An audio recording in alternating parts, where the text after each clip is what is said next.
listener participation program. Talk today. What's on your mind, Cayman? If you're ready to talk, we are ready to listen. Discussing current events and local news, community spotlights, hot topics, listener stories, cultural and historical discussions, environmental issues, fun and lighthearted topics, guest interviews. Cayman, basically anything you want to talk about, we are ready to listen. Here's your guest host, Charles Glidden. Coming up next, we hear from the Ministry of Health about keeping Cayman healthy. Then the call is going out for smart, beautiful women who want to wear the Miss Universe Cayman Islands crown. And later in the show, we'll hear from the gospel group Humble, who are performing this Saturday. And Talk Today is next on Radio Cayman, 50 years strong. Stay with me. Talk Today is reminding you to avoid any statements or comments which are abusive, derogatory, malicious, or defamatory. Do not use indecent language or make any statement that is false or misleading. Call 1-800-534-8255, 949-6990, 949-8037, or WhatsApp us on 925-3261. And now, back to Talk Today. Good afternoon, everybody, and welcome to Talk Today. I'm Charles Glidden. Thank you for tuning in. It's Friday, and it's a nice Friday afternoon. Another great day to be in the Cayman Islands, right? I've got some varied topics lined up this afternoon, so we got to get going, and we might even have some a cappella music, some a cappella singing for you. So, stay with us all the way through this show. And first up this afternoon, we're going to be hearing from the Ministry of Health, Environment, and Sustainability about keeping Cayman healthy. We all got to do that. And joining me now to tell us about the Step Into Wellness and Move It Cayman campaigns is the Chief Nursing Officer, Felicia McLean. Good afternoon. Welcome back to the show. Afternoon. Thanks for having me. Now, explain for us what these two campaigns are all about. Yeah, so we've done a launch an early morning. I know people have heard about it before, but basically the Cayman Islands government, Ministry of Health, Environment, and Sustainability, back in 2023, did a STEP survey. The STEP survey is a survey that's taken up the sample size of the population to give us an idea of how we are doing in regards to non-communicable diseases and in relation to the risk factors. And from there, we've gotten some really important data. The data showed us that, first and foremost, we have 70% of our population that is overweight or obese. We have 1 in 3 with high blood pressure. The list can go on. There's tons of information. I encourage the population to take the time to go to dub.ky/steps 2023, and they would get all the information. And it's something we need to understand. We can't, prevention is better than cure. And far often we carry on with our day-to-day lives. We feel okay, so we don't really think about it. The STEPS data is a real eye-opener for the country as well as for the ministry in regards to how we want to address helping our people stay healthier, as you mentioned. So from there, because we all get faulted, you collect all this data all the time, but what do you do with it? Because policies take a while to put into place. So from there, the team that did the STEP survey in the ministry, they came up with Step Into Wellness. So we're saying we've done the STEP survey, now we're going to take those steps and step into wellness. And the Step Into Wellness has 4 parts to it. Part 1 is physical activity. Part 2 is diet. Part 3 is mindfulness. And Part 4 is knowledge. So over this year and next year going forward, people will continue to see us talk about stepping into wellness and which element of Step Into Wellness we are in. To start this Step Into Wellness off, we have decided to kickstart it with the physical activity, as we mentioned, and so we've launched our National Movement Challenge based off of this initiative to stepping into wellness, helping Cayman get healthier, and knocking down those non-communicable diseases risk factors. So I've shared before that the way I like to look at this, if we think of our hand, we can think of the hand of 5 particular things that we can do. Because remember, non-communicable diseases are, let's go back to there, high blood pressure, diabetes, cancer, kidney disease, chronic lung disease. These are things that you don't catch from one person to the next. They are genetic factors, they are environmental factors, they are lifestyle factors that play into your risk factors related to catching our getting high blood pressure or diabetes or one of those. And so if we look at our hand and we think, how do we go about getting healthier? We want to look at 5 things. One is our activity. Depending on how much we move, we can make a big dent on being healthier. What are we eating?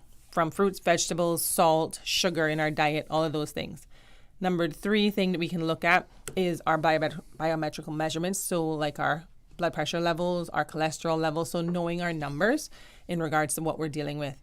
Then there's alcohol, and then there's smoking. So those are 5 things that we can do, any one of us can do, to reduce our chance of contacting or developing a chronic condition like high blood pressure, diabetes, stroke, cancer, any one of those. And the step into wellness is targeting 3 elements of that, and the 4th one being knowledge, so knowing your numbers. And that's what we're starting with. So we're helping Cayman to looking at the data, and we started. We want to make this dent because while the STEP survey didn't say the number 1 cause of death, when we look at our ESO statistics, the number 1 cause of death is actually cardiovascular disease. So high blood pressure leads to that. And we want to reduce those risk factors. And it goes back to those 5 things. What can we do as people, as individuals, as a country to help us get healthier? Talk a little bit more about the survey. Mm-hmm. What kind of picture of Cayman did that paint as far as a national health? Yeah, I mean, like I said, 1 in 3. So the survey took 3 parts. So the way the STEP survey, and it's called STEPS because it's 3 steps to the survey. Step 1 was a self-reporting. So we had numerators go in, ask people to complete this form. It would say, how often do you exercise? What is your diet like? It spoke about, have you ever gone to the doctor because you had a heart attack or you had chest pain? It asked people information about their general health. What did they report? And saying what they know, or I am diabetic, or I do have high blood pressure. That was their self-reporting. Step 2, the nurses and the individual went back out and they did their height and their weight and their blood pressure. So there's where we're going to get our BMI, and we're going to get our weight, looking at more of the weight in that regards, and also the numbers. So someone might have said, I think I have high blood pressure, but we found that actually only 1 in 3. So 1 in 4 said that they had it, but we found that the true number was 1 in 3 based on the people's blood pressures that we were taking. And then step 3 was the biometrics. So then that looked at, we did their sugar test and we did their blood glucose and cholesterol levels. And the nurses went out and did that. Now that was a challenge. When we did the study back in 2012, we weren't able to complete step 3. But this time around, with a lot of coaxing and encouraging, we were able to get the population to do that so we could get meaningful data. So we have a really good picture, even better than we had in 2012, of how Cayman is doing. What the comparison showed us was that while we didn't get terribly worse, we didn't get much better. So the numbers were just a little bit higher than they were, not hugely. They went down, and I don't remember all of them off the top of my head. Like I said, there's a lot of data in this. It's a very thick document. But it went down in one area, but for the most part, everything went up just a little bit. So we know that even though we knew this information back in 2012, we didn't do enough back in 2012 to help people to move into a healthier lifestyle, to make the changes needed to become a healthier population. So when you said it was an eye-opener, so it was bad enough that you said, we got to do something? Well, I mean, when we look at the number 1 cause of death from the ESO statistics of being cardiovascular disease, that is something we can manage. It's not like something we don't have a cure for. Like, while we can't cure high blood pressure, we can reduce your risk factors of getting it off the bat by being healthier. We can reduce the other comorbidities, something else, diabetes coming along with it, by changing these things. So while we can't give you a magic cure once you have it to get rid of it, there's a lot we can do to reduce your chances of ever getting it. There are some genetics in there, so you could do everything right and have that genetic predisposal, but that's going to be a smaller population. There's still a lot. When we looked at the overall census, and I have that number here, I pinned that one because I think that's one always interesting to see, is it basically only 2.8% of our population, has no risk factors. 2.8 have no risk factors. They are the 2.8% of our population is completely healthy. They're doing everything they should be doing. 2.8. And then we have... How does that compare to other places? So obesity and certain ones are high. I don't have the exact number in regards to the total risk factors, but I know from that we did compare in regards to obesity and stuff. It's common around the world that we don't have the healthiest population going forward. I can't speak to country, but I know that we're not alone in dealing with these concerns. But the actual number, I'd have to dig deeper for that one. But it is shocking for us because we are a small island. And if we got 2.8 that are doing it, then that means it's doable. And what can we be doing to raise that number up to get people healthier, to reduce the risk of that, and to hopefully bring the death rate down from something that we could be treating better. We have to take a break. We'll be right back. The offices of dermatologist Dr. Wayne Porter will be taking appointments from April 13 to 17 at his Crew Road Clinic. Appointment slots are limited. Whether you're seeking advanced skincare, Botox, filler, cosmetic enhancements, or simply looking to reduce wrinkles, Dr. Porter offers a full-service dermatology and dermatological surgery practice. For more information, email dr.portercayman@gmail.com or call 946-9020 to book your appointment today. That is 946-9020. This April, experience more than fashion. Experience culture, creativity, and community. Cayman In Style Fashion Week 2026 returns April 23rd to the 26th. A 4-day celebration of innovation, wellness, and global excellence. From the Global Fashion Summit to the Bridal Couture Exhibition, runway shows, and the Trailblazer Awards Gala, where ideas, talent, and opportunity meet. Supporting youth through the Creative Fashion School and sustainability through Protect Our Future. Get your tickets now at CaymanInStyleFashionWeek.com. Cayman In Style Fashion Week 2026, where culture meets creativity.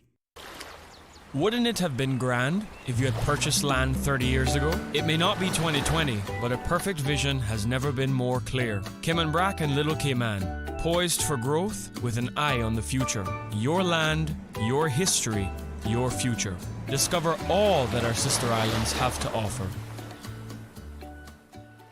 Hey Cayman, this is DJ Lynn. Catch me live weekdays from 7 till 10 a.m. on the Morning Breeze, our sister station, Breeze 105.3 FM. We're waking you up with the best adult contemporary hits with the 70s, 80s, 90s, and much more. So start your morning the Cayman way with me, DJ Lynn, on the Morning Breeze.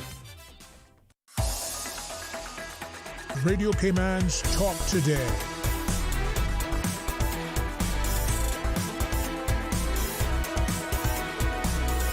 What is on your mind, Cayman?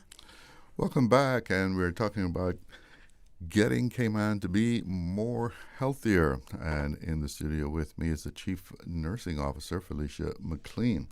So now that you had that data that says, we can do better, people can live a healthier lifestyle, what are you now doing through these campaigns, the Step into Wellness, Move Cayman? What are you doing now? Yeah, so the National Movement Campaign actually launched at the DG's 5K. So that was where people heard the most about. We did soft launches in the BRAC and Little Cayman in relation to the DG 5K. So we're really grateful for the DG coming on board and allowing us to use his event to kind of launch this National Movement Challenge, which he encouraged because while he's done the DG 5K for some time now, it was kind of like his goal is to help people get healthier. You've heard him share his story about his own personal heart attack and what he did from there. So trying to help people to get healthier. This is one of the things that he had to incorporate in his life, which was activity to getting healthy. So we're hopeful that everyone who signed up for the DG5K and heard about it will go to that gov.ky/Move It Cayman, and then that would allow them to sign up to be a part of the challenge. What the challenge entails is basically, first and foremost, we're asking everyone to sign up to say they're willing to be a part of it, and that has a self-reporting element to it. So you'll report and say, I exercise 3 times a week, I find it easy, I find it hard, and we're going to look at what that looks like, because the Ministry of Health is looking at how do we go about changing habit. It's one thing to say to people, go ahead and exercise, but how do we do things, what's needed to change habits? So it talks about whether you like to do it by yourself, whether you need encouragement, that kind of stuff. Once you sign up for that, you will get a link then to download an app called Team Fit app. And part of that app, then, it gives you ideas of how you can exercise, what you can do. It'll track your movement. The goal and the kind of challenge to the community is two-part. One, let's get moving. And when I say moving intentionally. I'm not talking about going to the gym. I'm not necessarily talking about it could be dancing, it could be gardening, it could be just movement in general, cleaning your house and moving around. It's trying to get active. And the WHO recommends that you do 30 minutes a day, at least 30 minutes a day. So you get 150 hours for the week. So that is the goal of how much. 30 minutes of movement. Movement, yes, movement. Now, you do have levels and you want more active movement, but ideally, for where we are starting from, if we could get, let's just say 2,000 people each doing 30 minutes of intentional movement a day, 5 days a week, that'd give us our 150 hours. We would be a healthier community just by that. And we would take that 5 hand and we'd bring one down and we'd become only 4 risk factors. We would just by being active, just by moving. So the app gives you things that you can do, from meditation to yoga, and it'll talk you through what you can do, activities. So that's one thing. We've also partnered with the community. So when they go to gov.ky/Move It Cayman, there's a calendar in there. And there are companies within our community who already offer free events, or they are willing to offer discounted events, and they can see on that calendar what they could do. And they could be intentional then about maybe trying spinning class, or maybe trying to go do a yoga class or doing a Pilates class. There are different things in there throughout the 3-month challenge. And that's what we're looking at. We're trying to get people to understand different things they could do to be active. We will challenge them through our social media pages and through the Team Fit app to maybe dance with your kids or show us something that you've done with your kids, so we can see all those in the back end. We're really grateful. The Team Fit app is really amazing in regards to that. And it actually helps you as a team. So I've signed up for my team with the Ministry of Health, Environment, and Sustainability, but I've also signed up with my own family team. And so our family now is seeing, I can see my husband walked and got this many points, and my cousin walked and got this many points. And then that encourages me to do my bit to be active, even if it's walking or if it's dancing in the house. My cousin, she did 3 hours, and we're like, what were you doing for 3 hours? She's like, girl, I went to a party and I was just dancing and I loved it. But that's activity, and we discount that, or we don't take advantage of doing social things because we're not looking at it like that, or we get there and we just sit. So even just any kind of movement like that is what we're aiming for. We want people to be intentional and be thinking about as they go from day to day. A lot of people don't see something like gardening to be exercise. Well, it was I think it was the 25th anniversary for Caribbean Haven the other day for our ministry, under our ministry, and we had to go help, or we didn't have to go, but we planted trees at Caribbean Haven the other day. You go lift a shovel and move some dirt around and see from there where your knees and your back and it's movement. It is movement, and it's not necessarily easy, and it can feel like a bit of a workout as you're trying to shovel. You're bending, you're lifting, you're turning. Now, granted, if you're just going there and trimming the leaves off, it may not be much, but true gardening in its sense is work, is physical activity. What is it about the movement that makes that so important? Cardiovascular disease. So it's going to help keep it keeps our weight down. So we're burning calories.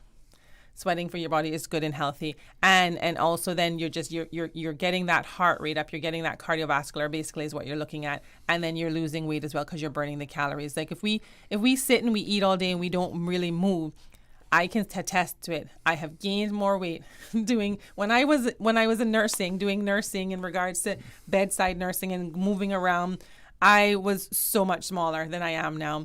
And as I've matured in my development and gotten, higher up the rank in regards, I sit a whole lot more than I do movement, and it does play in. So basically moving is going to be, it gives you better energy. It's great for your mind as well, and mental health and stuff like that. So there's so many benefits to moving around and getting active, but mainly it's going to help get that heart rate up and raise it, so you're burning calories, and so your heart's learning to work at its best, and what it does in that regards, as well as when you're sitting and waiting and resting.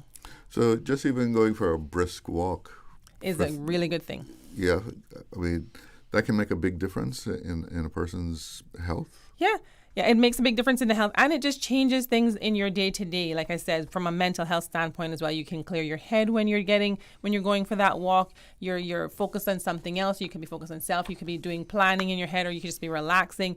But you're moving your body. You're getting your heart rate up. You're working with circulation. You're sweating a bit, and you're burning those extra calories that you might have had at lunch. Who do you want to see sign up for this? So great question. Actually, everyone is signing up. So as part of this, it's a huge initiative, even though it's still not as wide as we'd like it to be. We targeted the schools separately.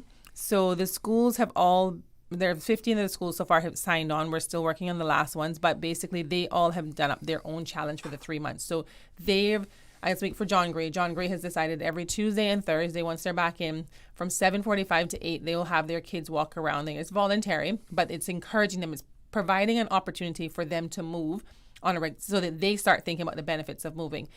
We had a Montessori school that's done like a regular thing in their day. I can't remember what days they do theirs, and they've got these 3 and 5 year olds jumping and riding their cycles and just being intentional. This is our activity for this. There was another school that said they were going to do a bingo card that they would give to all the kids to go home, so that they were doing it with their families as well. So they have things in class like I think it's like a break 5 or whatever, or something 5, and basically every so amount of time they stand up for 5 minutes and they move. So just being more intentional about adding movement versus sitting all the time. So the schools are doing their own. They've applied through a separate or signed up through a separate link where they said, this is what we want to do. We want to get X amount of our kids moving X amount of time, and then we're going to see how they did in their challenge. We've targeted some of the businesses. Well, we target them all, but they've not all signed on board.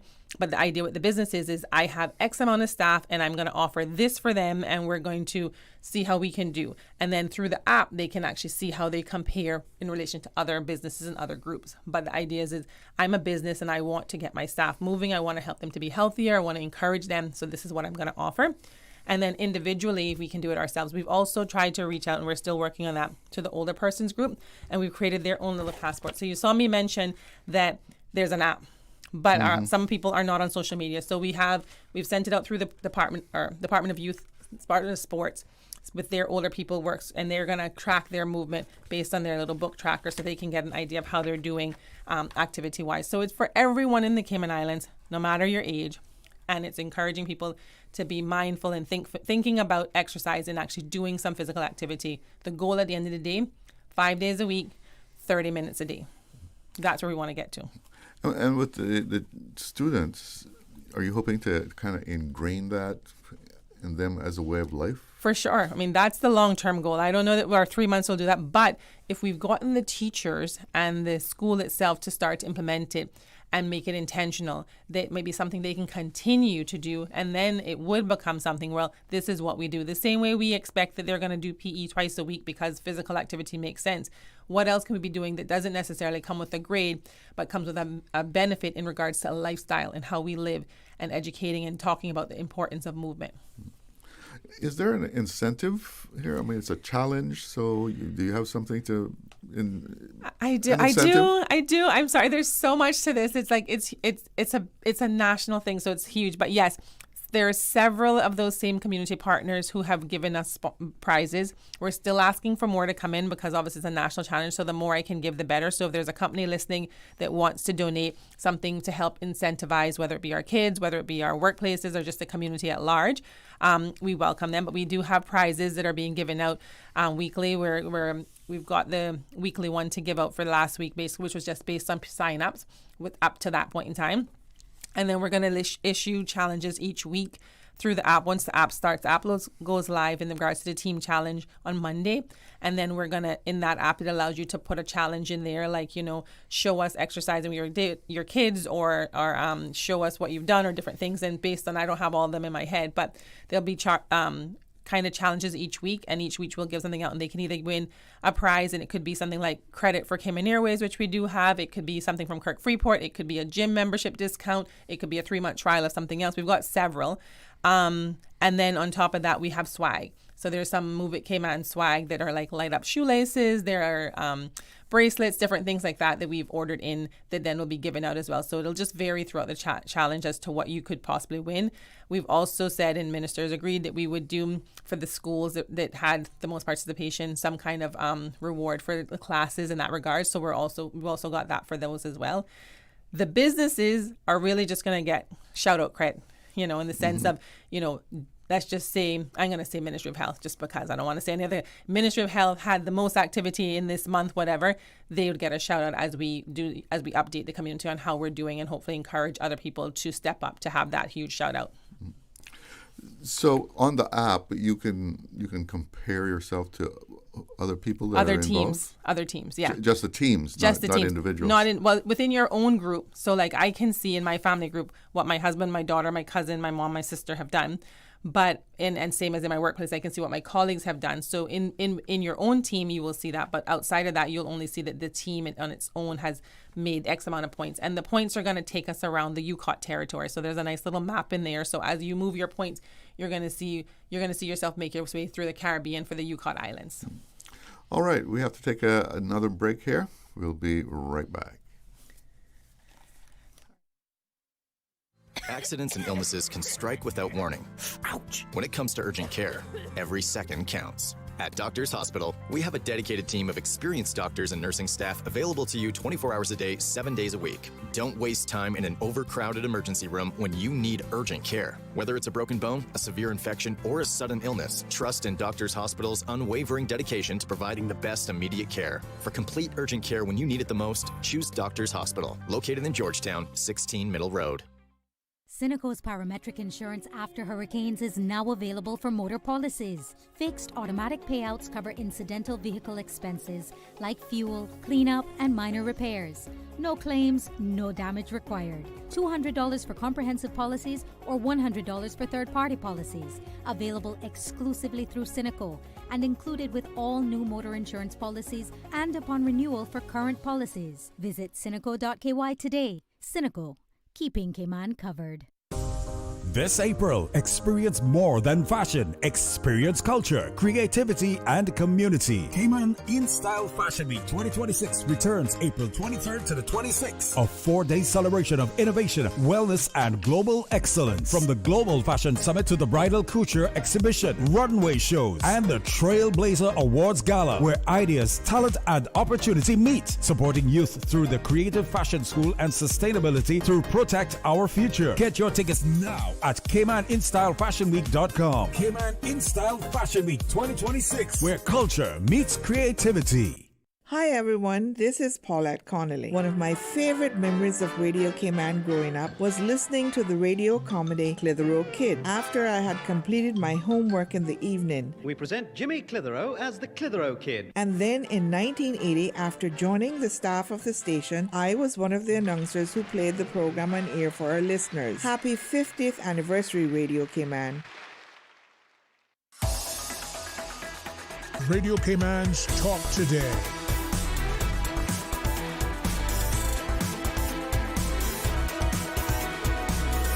What is on your mind, Cayman? Welcome back, and we're talking keeping Cayman healthy here today. And if you have a question, you want to make a comment, you're welcome to do so. You can give us a call at 1-800-534-8255. You can also reach us on 949-8037, 949-6990, and if you like the WhatsApp instead, 925-3261. Now, there's a limited time, I would think, for people to sign up for this. Yes and no. I mean, because at the end of the day, we're trying to be healthy. We're not turning it off any point in time. We can always look at our stats and see, well, as of this date, this many people signed on, or that date, this many people signed on. So it is open for the whole challenge time. Ideally, the sooner you sign up, the more you can benefit from what's in our calendar app, from the app itself in regards to things that you can do, from the prizes that you can win for it. So ideally, sooner rather than later. And the Team Fit app, actually, the challenge starts on Monday, the 12th of April. So ideally, signing up now and over the weekend is the best time, so you can get you and your family, and you're not starting the challenge behind the others in that regard. So in theory, yes, we'd love everyone to be signed up before or by Monday, the 12th of April. However, we're not going to close down the actual sign up, because the bottom line is encouraged. So let's just say I'm 2 weeks in, you hear about it, or someone hears about it, and they're like, well, I want to do it too. I'd rather that person join and get active than be like, oh, I missed it. So you're open at any time, because we want people to be involved and be active. The more the merrier. The more the merrier. Yeah. And how long does it actually go? It goes for 12 weeks. So we will end in June. The weekend of the 27th will be the end. We're looking into doing a block party. We're still pulling those details together, but the idea is at the end of this, you'll be able to get together, have a block party, be able to yet again sample the different events that you could do at different times, be it netball, be it yoga, be it spinning, be it, track and field, if that was something. And we wanted to do swimming, but I think they're going to be doing construction around the swimming pool at that time, so that might not happen. But ideally, we want to end with a big bang. would make you feel like you've had a successful campaign here at the end of this? What do you want to see? So back to what we're doing. We're tracking. We're tracking habit. We're trying to change the habit and the thinking around physical activity. You don't have to just be able to go to a gym membership or do the gym to be able to active. You don't even necessarily have to say I ran a 5K to be active. It's about doing 30 minutes a day, 5 days a week for 100, which will give us 150 hours. We're moving towards that WHO recommendation of activity that counts. And so if at the end of the challenge, let's say we had 1,000 people sign up, and then we have 750 who said at the end of the challenge, yes, we weren't active before, but we are active now. We value it. It's easier. We do it with our friends. We do it this way. That'll make us feel like, okay, what we put in place, things like that the app are useful and help people to change their mindset around getting active and stuff like that. And if we didn't, we'll also still learn, well, what did we not do well? What do we need more of? What were the challenges? And then that knowledge continues to help the Ministry of Health see what we can do to help change habit and to help people to be more active. And that'll help us with policies, and it'll help us with programs, even from a public health standpoint with the public health team that's now coming underneath us. What do we do to continue to improve the health of our population? So ideally, I'd love to see everyone sign up. And I say everyone, I mean everyone in the Cayman Islands. Like, just hit the link, gov.ky/move it Cayman, and sign up. And you'll get the Team Fit and get active. And then from there, we will be able to have a better understanding of where you're at now and where you are at the end of the challenge when we send the link back out again. Do you have any gyms or personal trainers that are involved with you to help with this? So Ministry of Youth and Sports is one of our partners. We've got 6 ministries that are part of this. So you've got, so before I answer, I'm going to just name out my ministries. We've got obviously the Ministry of Health, Environment and Sustainability. We've got the district admins portfolio. We've got youth, sports, culture and heritage. We've also got education and training. The DG came on board, as I mentioned, the Premier's office as well, and Cabinet are on board. So that's made it a national challenge. It wasn't just Ministry of Health that's saying we need to be healthy. The government on a whole has said we support this. This is part of our SPS, and this is something we want to see happen to help people move and be active. So youth and sports, they're offering some things as well throughout the challenge in regards to being that. So we know those are free for sure, and those are on sister islands as well, not just in Grand Cayman. And then we've got other gyms. Yes, we do. If they go to the actual gov.ky/move it Cayman, there's a calendar in there. And in that calendar, it shows you this place is offering yoga, this place is offering this. So there are some. I don't know that the gyms have done full-fledged memberships. There more be prizes related to it, but they are welcome to sign on. If they're listening right now, we would love for them to say, we can offer, not maybe a month or maybe 2 free classes or whatever the case may be, that they could go right on that app. They can put it listed in there, and then they can say, this is what we can offer during that time. Yeah. But they were included. I don't have it in the top of my head. All the people are on that site, but they were included. So I think some of them are there. As a health professional, I'm sure a lot of people are turning to medication to lose weight. Mm-hmm. What's your take on that? I mean, I know so many people now that are doing that. Yeah. It's a hard one for sure. Personally, with taking off my CNO hat for a second here, I think if you've tried everything that you've tried and you still feel like you're struggling and you had a really good conversation with your doctor and you're in the health and that's what you need to do because you've tried everything, then I guess that's what you're going to do. I would encourage people, yet again, myself, and I'm in that box. I've thought about the injection. I feel like I'm gaining weight. I'm in that menopause or premenopause stage. And it's like, you don't look like you want to look at this point in time, and you're struggling. You may have borderline health related things coming on board, maybe high cholesterol, maybe borderline high sugar levels, borderline high blood pressure levels. And you're like, well, if I could move more and I was lighter, then I'd be more inclined to exercise. And because you have to exercise with it anyway, that it'll help you. And I've seen it do wonders for many people. But I think those are conversations you have with your doctor. I think activity is key. Movement is key. And I could completely say at this point in time for myself, I don't move enough in general. I'm very busy. I work, I get home, and I'm tired. And I'm sure plenty of people can speak to that as well. And so you definitely want to weigh the pros and cons of doing something, because from what I understand, a lot of this literature does say that you have to stay on it for life, or for, like once you come off, the weight comes back. And I particularly don't like medication personally. And I don't want to take anything for life.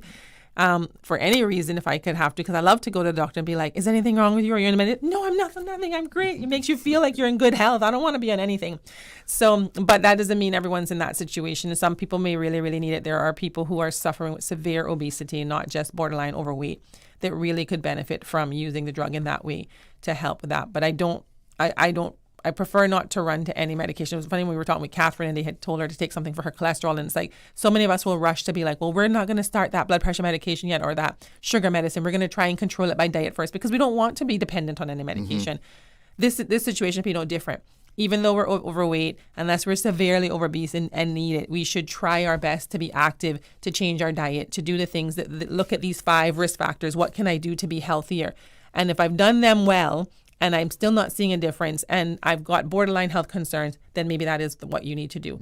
But you want to then know for yourself, at least for me, I want to know I tried these things first, these 5 risk factors, and tried to do something intentionally.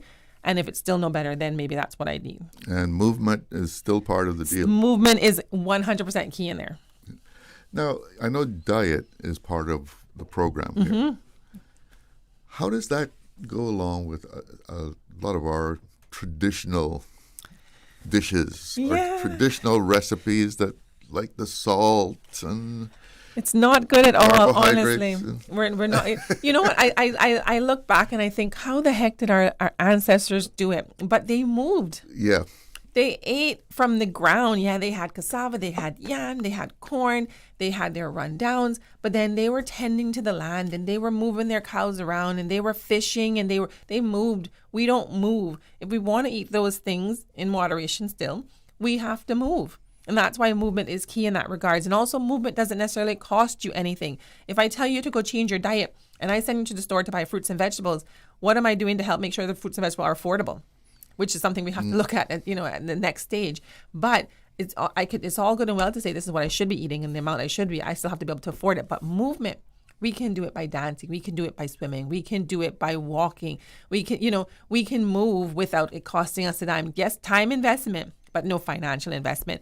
And in regards to the diet and what we had before, if we're moving, we could indulge a bit of Cayman style beef. We can indulge a bit of conch, but we're burning that calories back off. But if we're not, we really have to be mindful of all of that and what we're taking in, because it's just going to build up in our system. We're not going to be able to get it all out. And so, like I said, diet is next, and it's going to be a challenge. We do want to look at our Caribbean plate and take in advance of what we tend to have in our diet and how do we include that and make it healthy. So we look forward to coming that, but that's next segment. That's the next segment. So that's going to be a challenge also? There'll be some element in regards to nutrition. Yes, we're going to we'll roll something out. It won't necessarily be a challenge. We're not sure how that's fully going to look just yet, but nutrition is second on the step into wellness things that we have to do to make a difference in regards to our health. So after you go through this first phase, I guess you'll be planning for another one, but as far as the information that you gain and everything, what's comes after this? So information we gain will help ministry decide on any other programs, and like I said, ministry/public health as they come under us. Any other programs that we need to continue to put into place that allow. It'll also help us if we need to talk with the local providers in regards to things that people are offering and how they can get moving. So as we learn about the free activities, let's say you went to your doctor and we shared with medical professionals that this is something people can be a part of. So one of the things we're looking at bringing on board, and it's coming, is called Park Run. It's done in the UK. It's a free 5K that happens every week at the same location for free. So that's one thing that we've supported. We'd hoped that it started in April, but they're behind the ball on getting going, unfortunately. So we're hoping now that that'll start in May, but it'll go past our challenge. And one of the elements in there is that if you went to your doctor and you were at risk of high blood pressure, once the park run is up and running, they could say, this is happening, go and be a part of that. This is one thing you can do to get active for free. And you don't have to run it. You can walk it, but you would still be timed, and you can see about bringing your time down over that time. And so offering stuff like that, or finding out if there's other run clubs or other activity things that happen, because there are people who do yoga for free in Cayman. There are people who do running for free. There are people who do swim things for free, but we don't all know about them that's happening. So we're trying to gather that information through this challenge, as well as we partner with the community to be able to say these are things that the public health and the providers can share with their patients to help them to get active. And did they work? We're going to find out as we have these things listed, how many people attended them, what that looks like. So let's wrap things up with, how do people join? So to join, if you're an individual, just go, or even if you're a business, you can join. It's gov.ky/Move It Cayman. Let's all get moving. So yeah, gov.ky/Move It Cayman. It'll have sign up as an individual or sign up as a business. Once you do that, you'll get an email to the app. But even on that page, we recommend that you save that page to your favorites, because the calendar is there, the calendar events, and then you'll get your email sign up on your app on your phone. If you have it, it's linked to your devices. And then you're in. If you have any questions, though, feel free to reach out to us in the ministry. It's mhwsteps@gov.ky is the email address that they can reach out to us with. Chief Nursing Officer Felicia McLean, thank you so much for coming in and telling us about this. Thanks for having me. Yeah. It's 1 o'clock. Let's check in with the newsroom. From Radio Cayman's newsroom, this is Headlines. Local, regional, international news. The Headline News is brought to you by Kirk Market and Health Services Authority. With your latest headlines, I'm Elizabeth Charles. The Cayman Islands Government Wellness Committee is using International Earth Month this April to spotlight how caring for the environment supports personal health and wellness.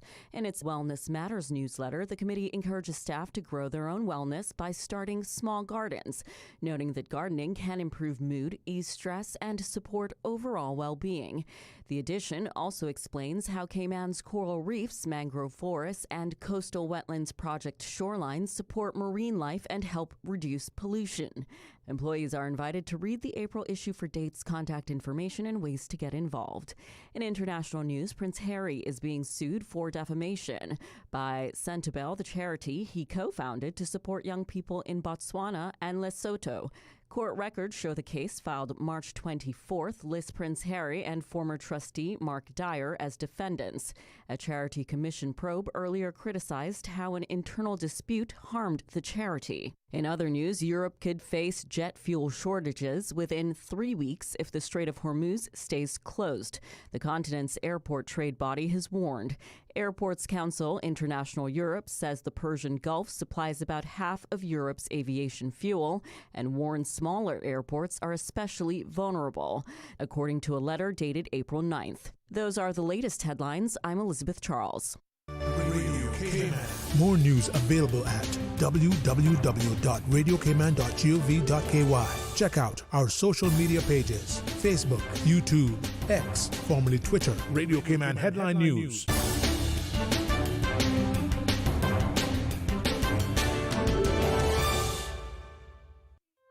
Looking for fresh, healthy food that's full of flavor? Then you've got to visit Kirk Market. Our dishes are made with fresh, high-quality ingredients. Enjoy vibrant mixed greens or satisfying pasta salads. Or try one of our delicious grill options like blackened chicken, spicy beef steak, or grilled salmon. Looking for something light and flavorful? We've got sushi rolls and poke bowls prepared daily. And don't forget to explore a hot bar or belly fresh salad at the salad bar. Stop by Kirk Market today for breakfast, lunch, or dinner and taste the difference. Eat well, live well with Kirk Market.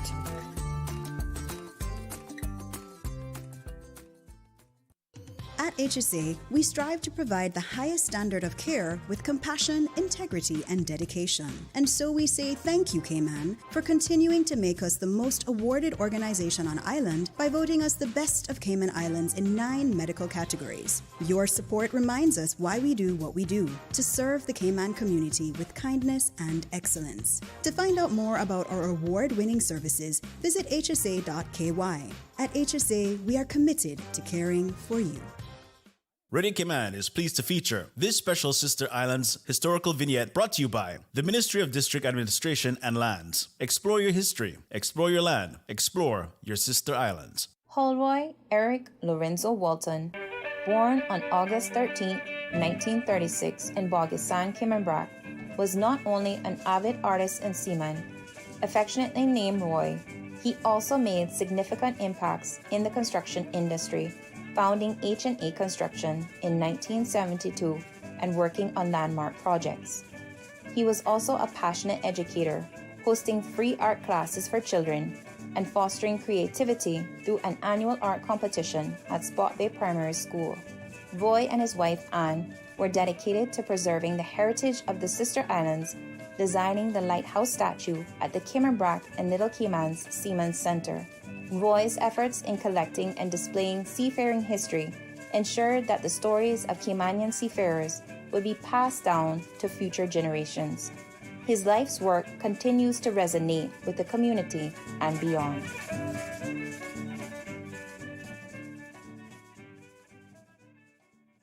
Radio Cayman is pleased to feature this special Sister Islands historical vignette brought to you by the Ministry of District Administration and Lands. Explore your history, explore your land, explore your Sister Islands. Radio Cayman's Talk Today.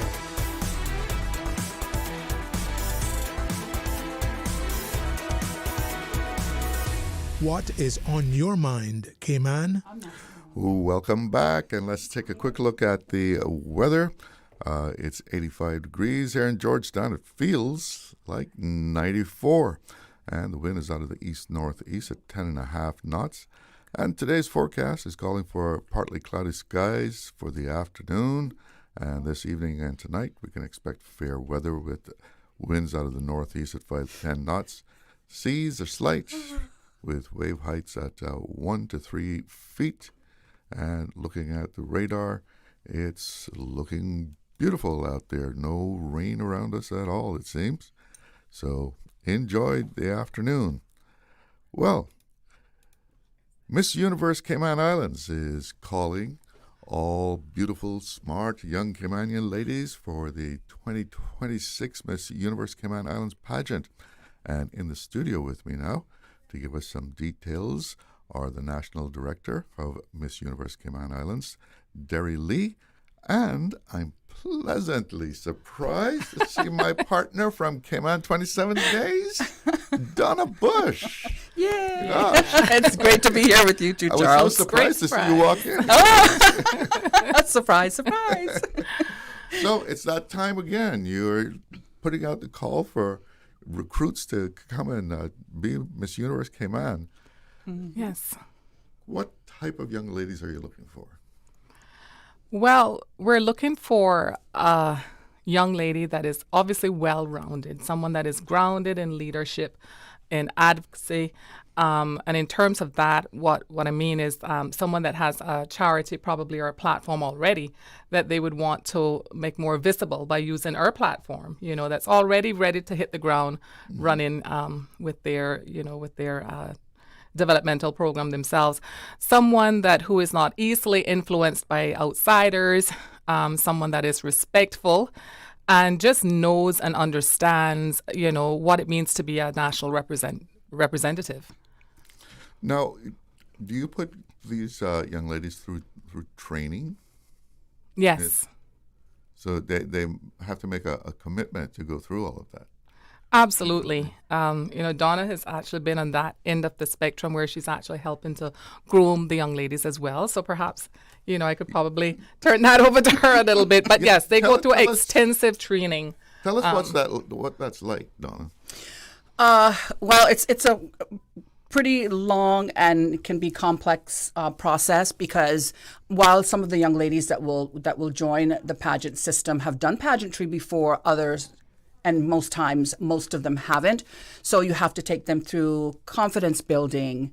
How do I become confident and comfortable on stage? You have to take them through, and we do that through speech training and on-stage public speaking skills, whether it's through Toastmasters or for the last few years, we've had our own person that we've hired, that Derry has hired to really work with the girls on their public speaking for their on-stage question for that night.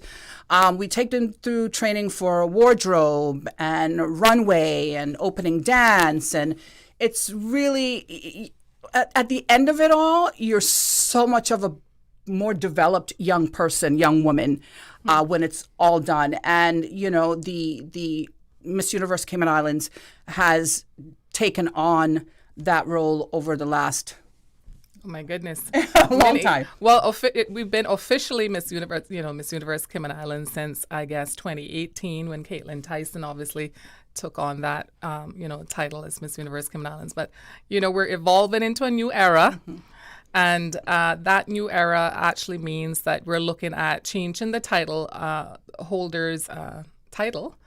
While still remaining very steadfast to the Miss Universe organization and our relationship with them, and looking at sending them overseas to Miss Universe to represent the Cayman Islands. So what will the new title be?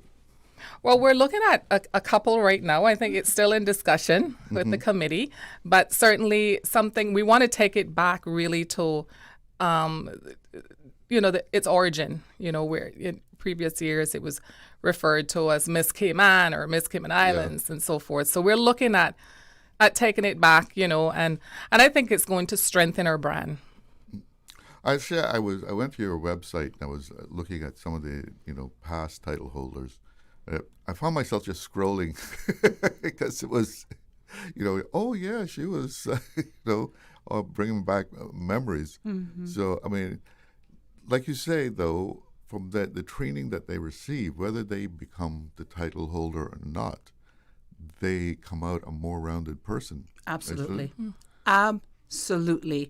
I mean, we're not going to sit here and say that it's all a bed of roses because the training can be intensive. Yeah. And some young women... That's something they have to understand. And that's right? another... Yes. And that's another, aspect of it. We need someone with strong mental fortitude, when we ask what type of woman we're looking for. And I'm not saying young woman anymore because it's open to all ages. Yeah, all ages. Yes. But we need someone with strong mental fortitude because it can be high pressured at times, quite demanding.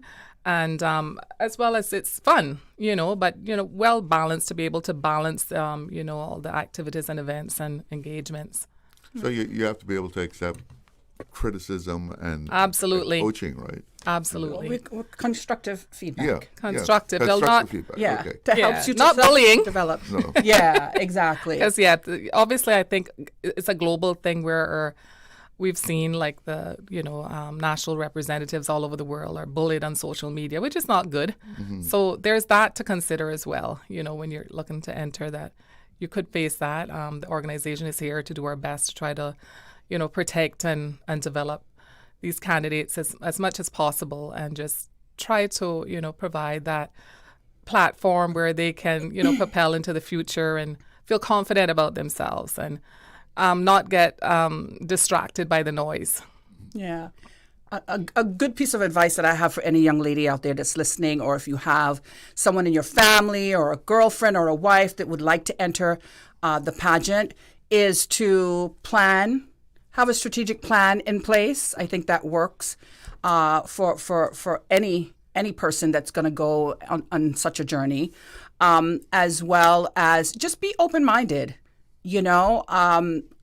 I think it's a win-win for you whether you wear that crown or not, because I sometimes say, the weight of the crown is very heavy, but you have to know that you're striving to be an ambassador. You're a representative. That's a pretty important job, and to think of it on a grander scheme, how many young women around the world ever get the opportunity to be a representative of their country on the world stage?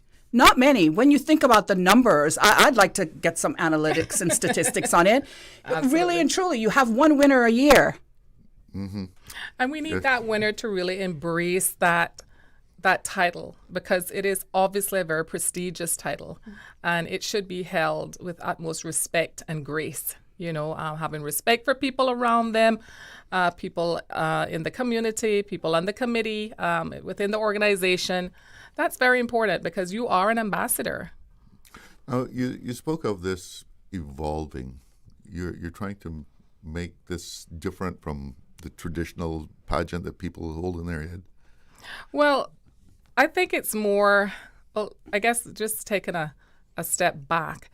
We were always known as the Miss Cayman Islands Committee, and we were registered officially as the Miss Cayman Islands Committee as an NPO back in 2018. Now we've changed our name. We've gone through the whole change name process to the Miss Cayman Islands organization. And so as a result of that, that's part of that, evolution. And then, we're also looking to change, as I mentioned, the title and, to bring it back to its authenticity, where it used to be, and strengthen the brand. We also want to strengthen transparency as well as mitigating any types of risk and strengthen our controls and stuff around just who we let into the pageant and how, and strengthen our controls around the judging process as well. So that's all a part of the new era. So we're just not just looking at it from a standpoint of the title holder and the change of name, but also within the organization and how we can strengthen our values and, our program. But you would say that this is a special opportunity for ladies compared to a lot of, I know there's been a pageant popping up here and there. This offers something very special. Despite what you see in the media, with the Miss Universe franchise, it is still the number one pageant globally. And so as it's ranking as the number one pageant, I think a lot of the young ladies around the world, they gravitate more to the Miss Universe brand. And I think that's an edge that we have on a lot of the other pageants, and that it is also very visible. It has millions of followers. I mean, our website alone, I can just give you an example that our website, we have probably over 30 to 40 different countries that, that traffic through that. And so with any given pageant season, we could have up to 2 to 3 million viewers. Now, one post on Instagram can garner at least up to, on our Instagram and Facebook, could garner up to at least 80 to 90,000 views, So it's a huge tourism product, and it's certainly, it speaks for itself in terms of its ranking. So when you say platform, are you talking about sponsors or explain that for me? So platform, I guess, for clarity, is our program, So the Miss Cayman Islands organization is the NPO that owns the Miss Universe franchise. So the Miss Cayman Islands organization offers a platform, which is a program, I guess, that we run, for young ladies to enter the pageant. And we want to try to move away from that whole pageant sort of, outlook and move towards more of a developmental where they could come into our program or platform and develop, themselves and become a better version of themselves. And as I said, if they have a charity, like some of them may be, may advocate for suicide awareness or domestic abuse, this is the, they may already have a platform that they're advocating for. Why not use the Miss Universe Cayman Islands platform for that, I think it's a win-win.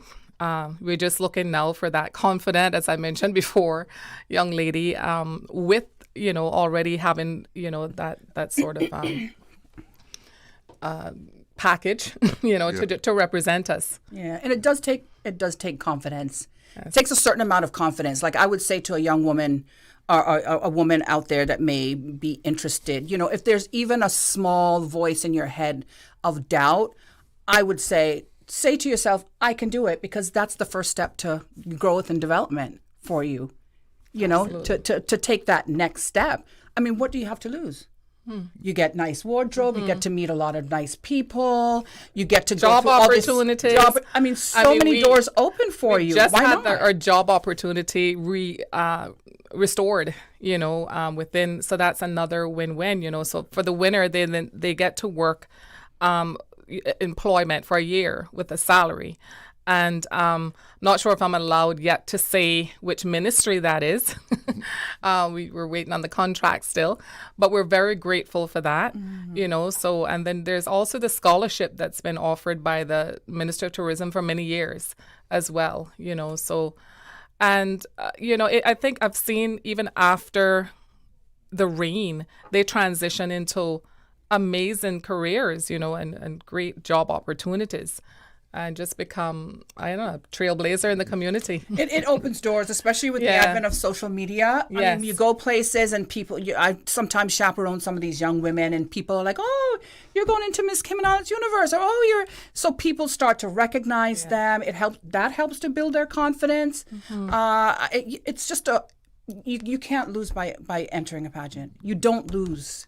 You have everything to gain. And I think the key thing is just to ignore that noise. And all of the, people. That's why we really need to have a title holder that's not influenced. You may find sometimes in life, even us outside of the, being a title holder, people may influence us in certain ways. And it's important to stay grounded in your own beliefs and what you know is true.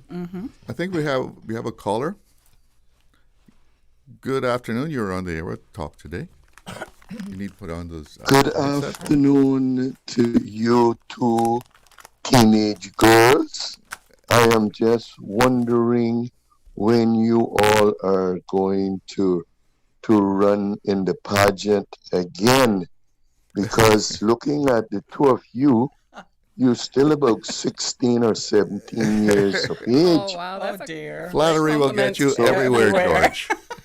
So That's so I'm nice. just letting you teenagers know that I'm waiting to hear when the both of you are going to run again. Okay? Okay. That's a good. Well, I have another year. I'm almost 60. So. Miss Donna, and good to see you. Yes. Miss Derry. Miss Derry. Yes. I know. So I'm just. Sorry, can I get your name again? I making missed you all it. know Trying to put on the. that you all are still young enough to run again in the pageant. So go for it. She was Thanks for asking that your name. encouragement. Good, Mr. Glidden. That's a great Thank way you. to kick off the. She was weekend. asking your name. She knows both of you knows my name. Yeah. Me and Darius sang together a long time. Oh yes, it's a George Gillette. Now I realize. Gillette. Oh Yes. my God. And Miss Donna. Yes. Yes. Yeah, you know. Yes, many, Well, have many. a good evening. And You too. I'm waiting Many to hear. country Get me shows. get the first invitation when you all go to run again. Okay. All right, Mr. George. Take good All right. care Have a of good yourself. weekend. All right. Thanks for the call, George. See, you still got fans out there. I tell you. That was a good icebreaker. Yeah, it was. Now, when does it open for people to sign up? It's open now. No. Recruitment is open. We've just extended the deadline to the 15th of April, and the applications are trickling in. So this year, we're going to do it a little different. We're interviewing them. I mean, we've always interviewed them, but we're not going to make the decision prior to, we're like, okay, well, these applications look great. We got the police record, we've got the background checks in, there are no pending charges. We just want to sit down after those interviews and really, just take a dive into whether or not, okay, is this individual suitable to be an ambassador? And do they embrace and encompass all of the values and attributes that we're looking for? Do you scrutinize the candidates who come to you and want to sign up a little bit more these days than you used Absolutely. With any organization, you grow, you learn. You just try to move around. Certain, like I said, we're trying to strengthen, our controls and so forth. So, and as a result of that, it's like with any relationship, you just discover, okay, this is something I need to change. Yeah. Let's see how we can make this better. And so that's basically what we try to do every year. So talk us through the process a little bit as far as people sign up, and then you look at their applications, then what? Well, as I said, they sign up.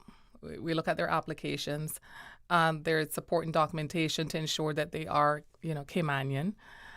There's a police record that we look for. We now have engaged a law firm to, check on any pending charges or arrests, that sort of thing. That's so important because we don't want any surprises. Mm-hmm. And then we have our interview session that we're going to have later on in May this year.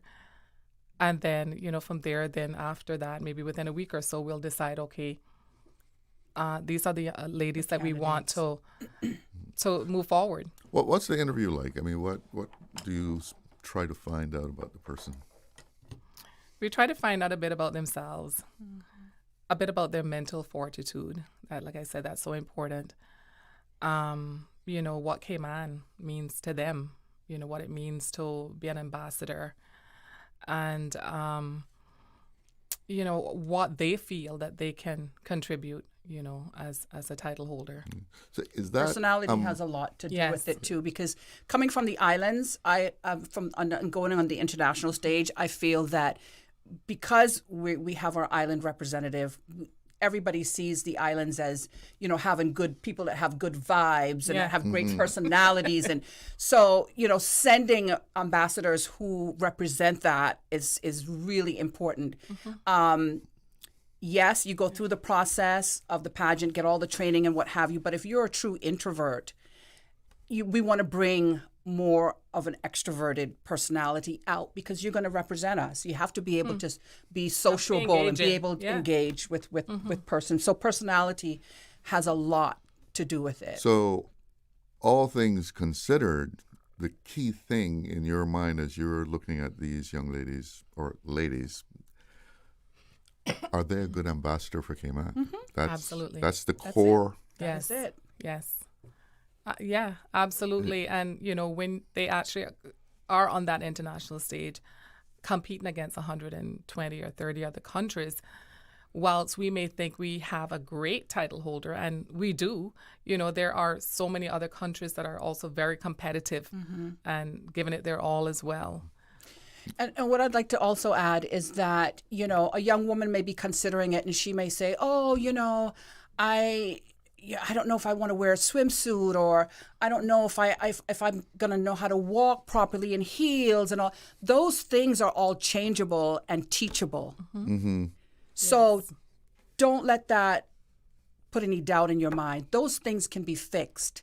It's the character that you come with. It's the personality and the respect and that kind of like, you're just diligent and you just want to be the best ambassador that you can be. We can help you fix everything else. Yes. We have another caller. Good afternoon. You're on the air with Talk Today. Hello. Yes, good afternoon. Yes. You're on the air. Yes, concerning the judges for the Miss Cayman Universe, are they all local? Over the past, I would say probably about 4 years now, we've had all local judges. Previously, we would try to include one international judge, maybe from the pageant industry or someone well known, to bring their, sort of experience to our pageant. And you have to do background checks are done on the judges as well, because you got to remember that we are a small society, and the chances of someone being family to a participant, to one of the candidates, or having worked with them, there's so many things that can skew the minds of a judge. So while you want to keep it very local, because we're pro Caymanian, it can be quite tricky sometimes. You got to watch the bias. Yeah, absolutely. Yeah. So that always gets tricky. I mean, we've had to pull a couple of judges in the past because we realized, they were probably related or very close friends with the family or the candidate themselves, so. Although they have to sign a document, but, we're human. Yeah. Thanks for that call. Now, give us the details about signing up, where do people go? Well, How they do can do it? email us at misscaymaninfo@gmail.com, and we will, shoot an application over to them right away, and they can review it to see if they are suitable to be in the pageant this year. And we are looking, at the pageant again for July or August, depending on the availability of the venue. And the deadline?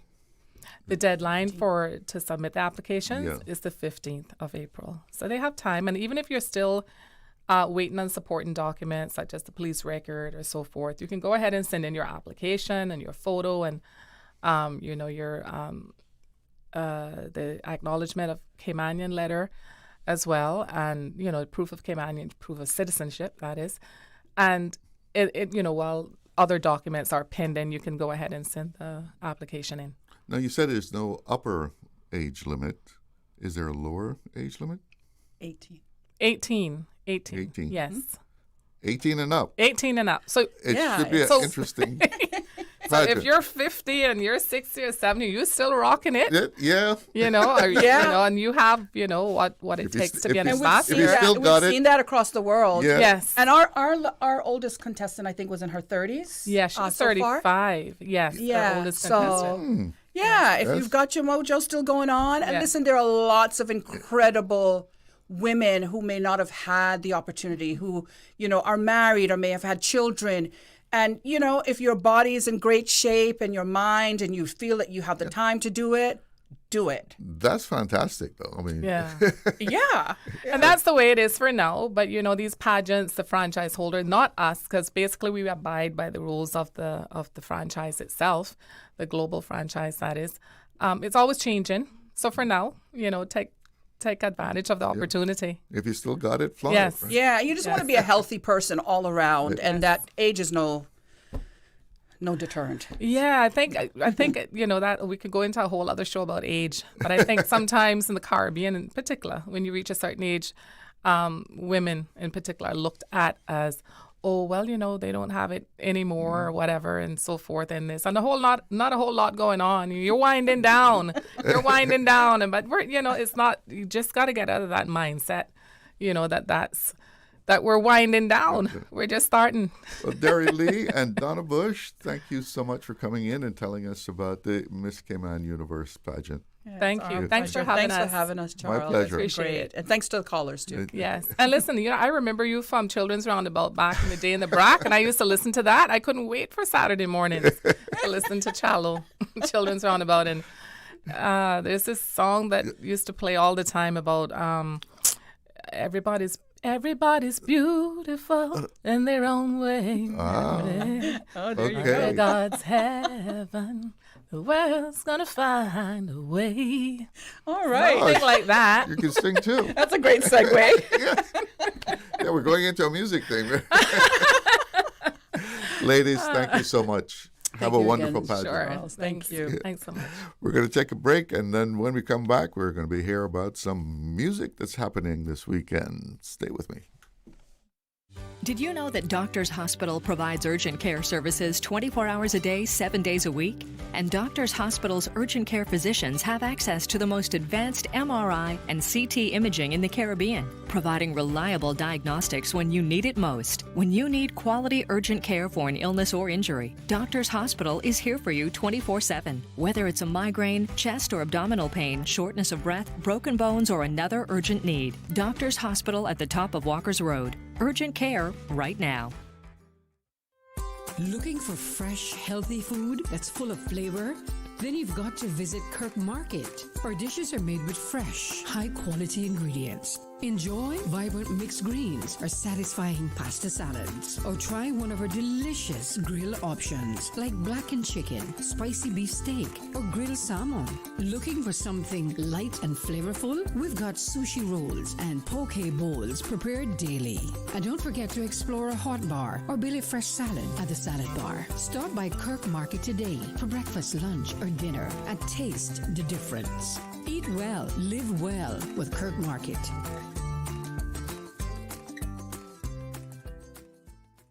Cineco's parametric insurance after hurricanes is now available for motor policies. Fixed automatic payouts cover incidental vehicle expenses like fuel, cleanup, and minor repairs.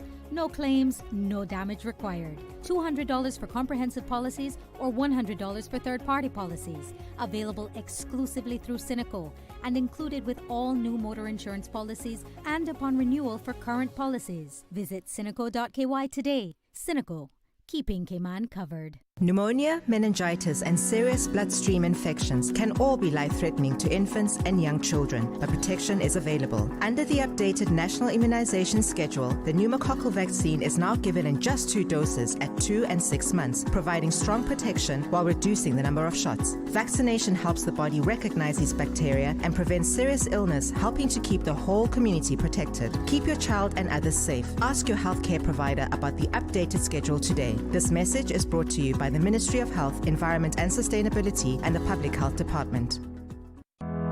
Attention all dog owners. The Department of Agriculture is hosting a dog licensing event this Saturday, April 11th, from 11 a.m. to 3 p.m. at the Blackbeard store on Eastern Avenue, opposite Kirk Supermarket. Register your dog, stay compliant, and get expert guidance all in one place. Visit doa.gov.ky/latest-news to learn more. Radio Cayman celebrating 50 years of a golden pearly shell broadcast service to the Cayman Islands community. 50 years over 6 decades, enriching the Cayman Islands community with entertainment and content covering inspiration, current affairs, news, CI historical and cultural enrichments, and a wider view of the world around us. Happy 50th anniversary, Radio Cayman.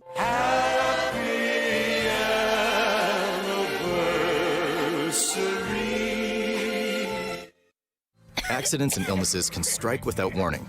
Ouch! When it comes to urgent care, every second counts. At Doctors Hospital, we have a dedicated team of experienced doctors and nursing staff available to you 24 hours a day, 7 days a week. Don't waste time in an overcrowded emergency room when you need urgent care. Whether it's a broken bone, a severe infection, or a sudden illness, trust in Doctors Hospital's unwavering dedication to providing the best immediate care. For complete urgent care when you need it the most, choose Doctors Hospital, located in Georgetown, 16 Middle Road.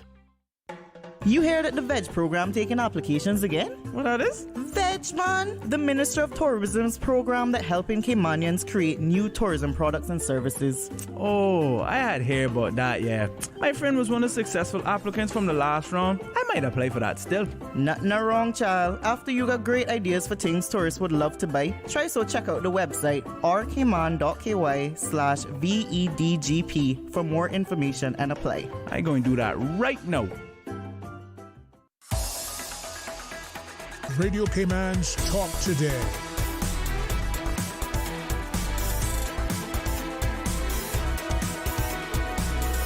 What is on your mind, Cayman? Welcome back. Well, we've got literally a full house here in the studio. This weekend, you will have the privilege of enjoying some gospel music from a great a cappella group from Jamaica, and it's free of charge, yes. The group is Humble, and they join me in the studio now so we can get to know more about them. Good afternoon, everybody. Good afternoon. Let me just get you all to do a round here and introduce yourselves. Okay, so I'm Julian Walker. I am one of the founding members of the group Humble, and I sing the bass in the group. All right, so my name is Aaron Cummings. And I sing mostly the lead in the group. All right, I'm Siobhan Walker. I sing baritone and percussion. My name is Daniel Davis. I sing everything else except bass. And then we have 2 additional members who don't have mics. One is named Albert Walker. He's another lead in the group, and the other one is Jace Laws. He's also a baritone. Yeah. Right. Well, you said you're the founder or one of the founders. Yes. So how did this all get started? So it all started off in high school way back in 2004. Not far back, but yes.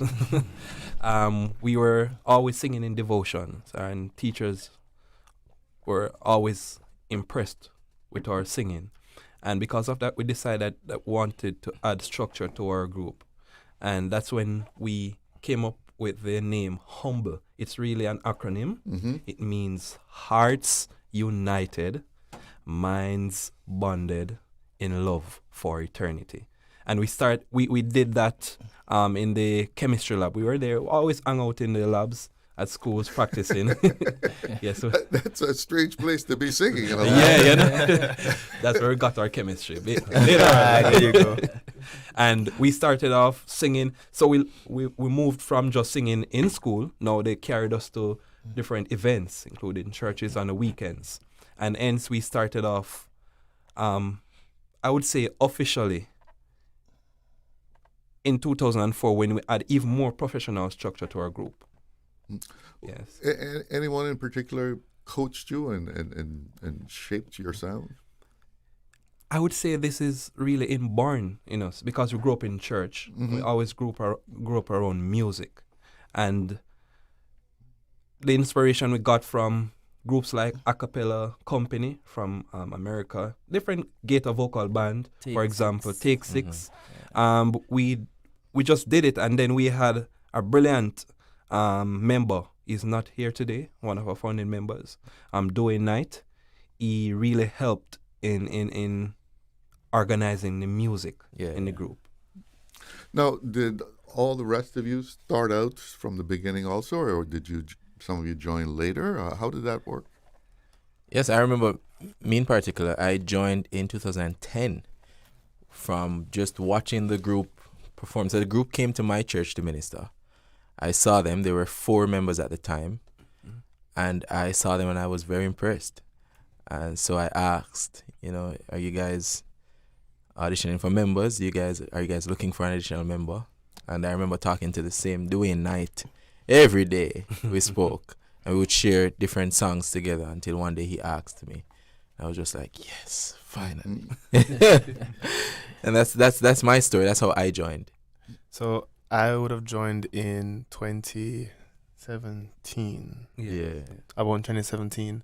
I would have seen the group perform or minister before at multiple different events,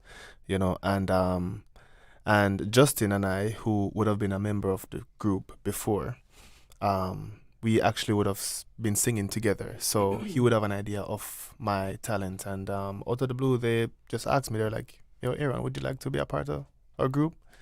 And I said yes. I said yes. And then, we started to grow and the sound started to come together and the group matured. We added new members and here we are. Yeah. So, is this a profession for you now? I mean, you call yourself professional? Can we say semi-professional? Okay. Part-time. So we do it part-time. We do have our 9-to-5 jobs back at home in Jamaica. Mm-hmm. But this is very much a huge part of what we do. It's who we are. Music is who we are, and that's what we would want to do for full-time. Yes. So we're looking at what God has in store. So we have our minds open. Now, I noticed you started to say perform, and then you saw them perform, but then you say minister. Yes. Explain.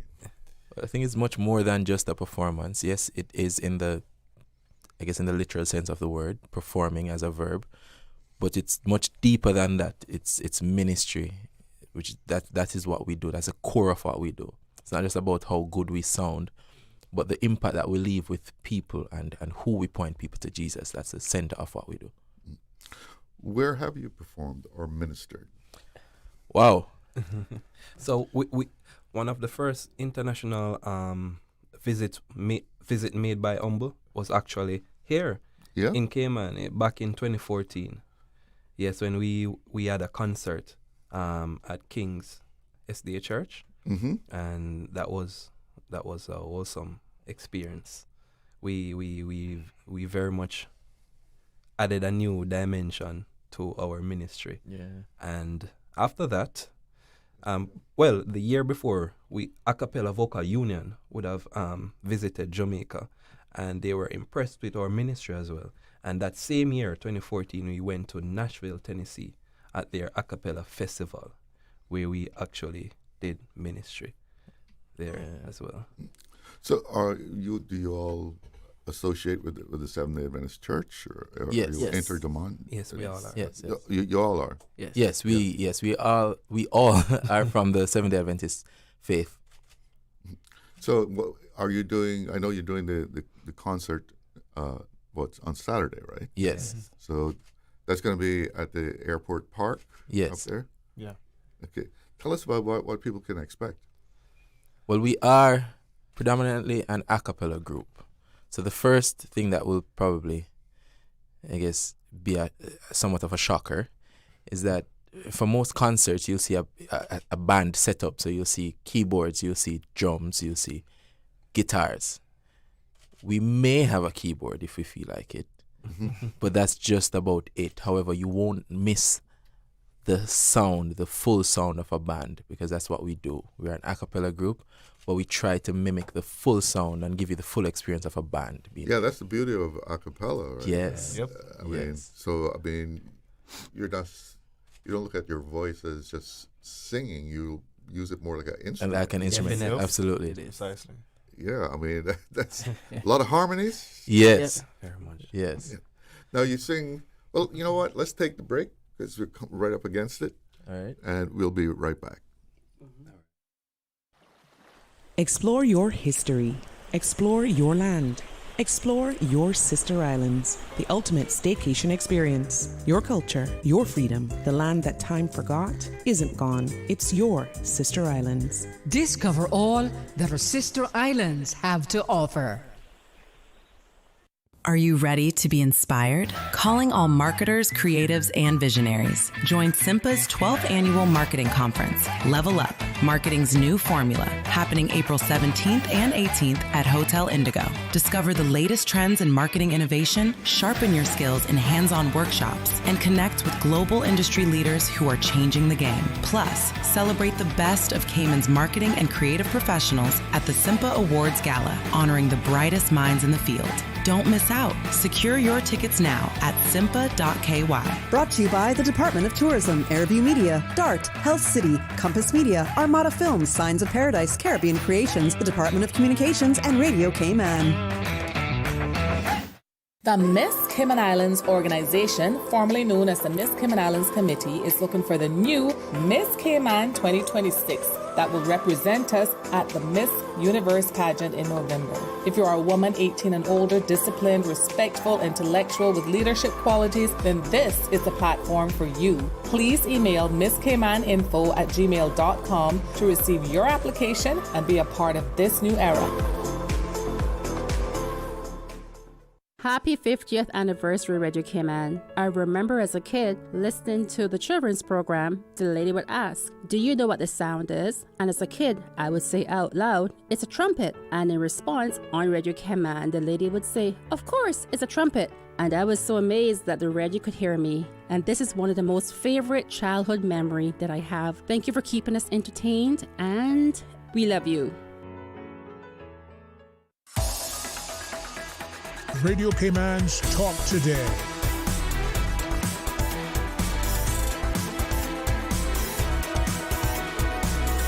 What is on your mind, Cayman?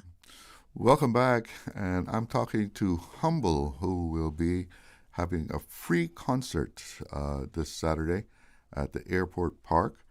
And the flyer that I have here says Humble Relish. Yeah. What's that mean? I when I Googled you, I put in Humble Relish, and I got a recipe for something called Humble Relish. Oh, you probably should look at that. Yeah.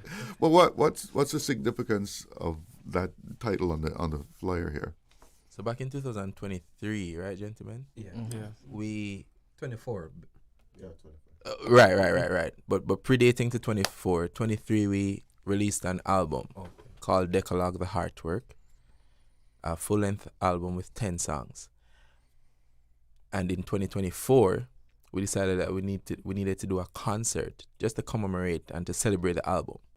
So that's where Relish came about. We were trying to look for a name for the concert, and Relish came about, and that's how we ran with the name, to relish the experience, to have a crave, a desire, strong desire, and a crave for God, and that's where the name came about, Humble Relish. The ultimate worship. You're right. It was the ultimate worship experience. That's what we dubbed it. So we decided, hey, we're coming to Cayman. Why not bring Relish to Cayman? So you'll be doing a lot of songs off of that album? Absolutely. Yes. Yes, absolutely. And more. Now, let me see if I can bring these gentlemen in over here that's been sitting on the sidelines. Tell us a little bit about your experience, when you joined the group and what your experience has been. Sure, no problem. So, my brother is one of the co-founder of the group, which is Glidden. So you didn't have to audition or anything?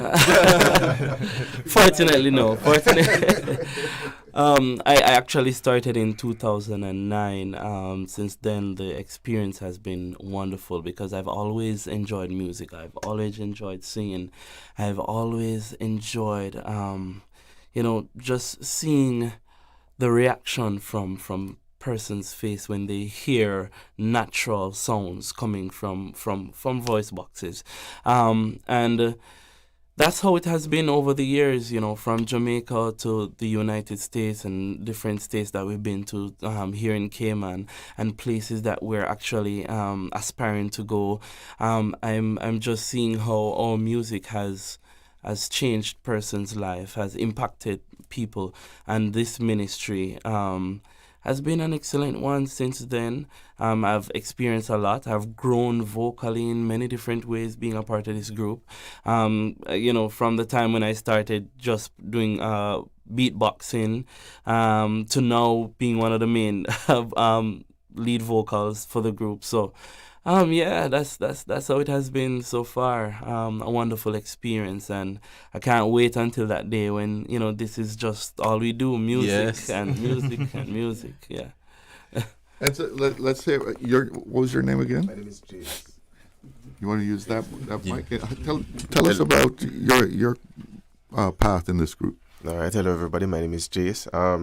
So my experience in this group so far has been an amazing one, eventful. Rather very eventful, but but no, it has been an amazing experience because as the gents would have said, we don't just sing, we minister, and that's something that we all enjoy doing, separate and apart from wanting to do so much with the songs that we do, trying to make it sound as full as possible, and so that everybody can get the same experience, a worship experience that we are trying to put forth.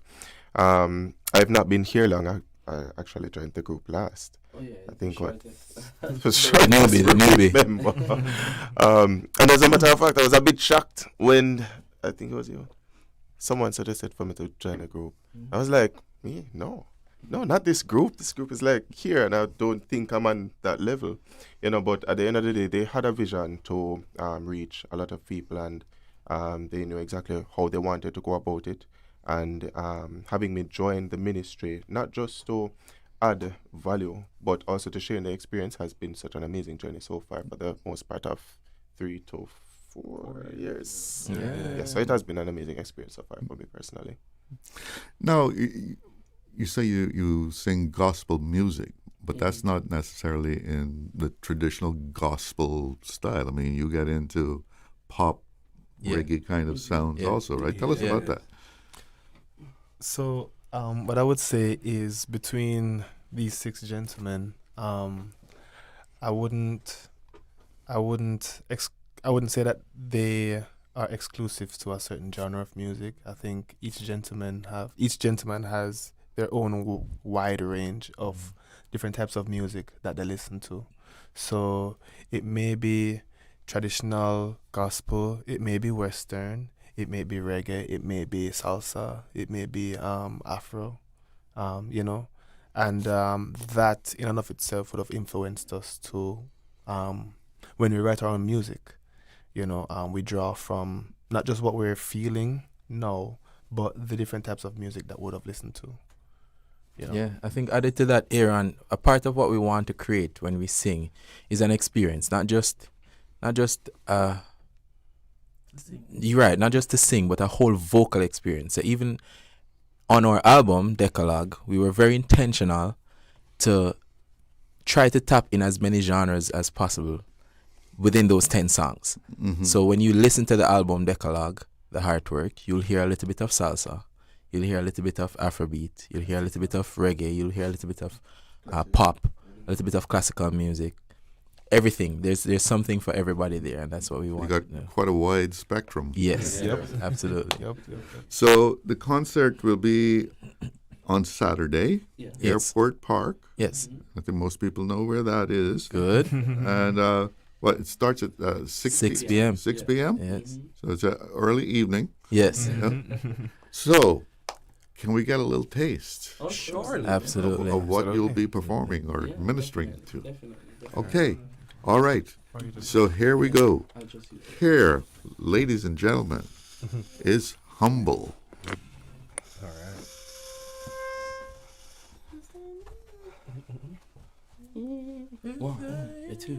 One, two. It's that easy. Don't be afraid. Try him out. Ooh. They're not to comply to the laws of man. Yeah. We lock you away. Do you understand? But the laws of God is so brutal. Oh. Just get on your knees, sins get neutral. Oh, hey, is that easy? Hey, afraid to try him out. Won't you try him out now? Oh, is that easy? Whoa, try.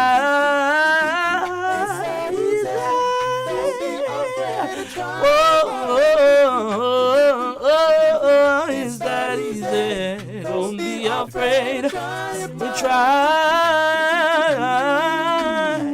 Every single thing you do to God, you give me hope and strength to make it through. Even when I turn my back on you, say God, you pick me up again. You'll always be my friend. And just when I thought that this was me lower on the floor, they don't be say me quit. This is one more time. My child, never mind. You're mine, and it's that easy. Don't be afraid to try. I said, my Jesus, you're no rum. It's that easy. Say you pick me up off of the ground. It's that easy. Don't be afraid to try. It's that easy. Don't be afraid to try. You gotta try now.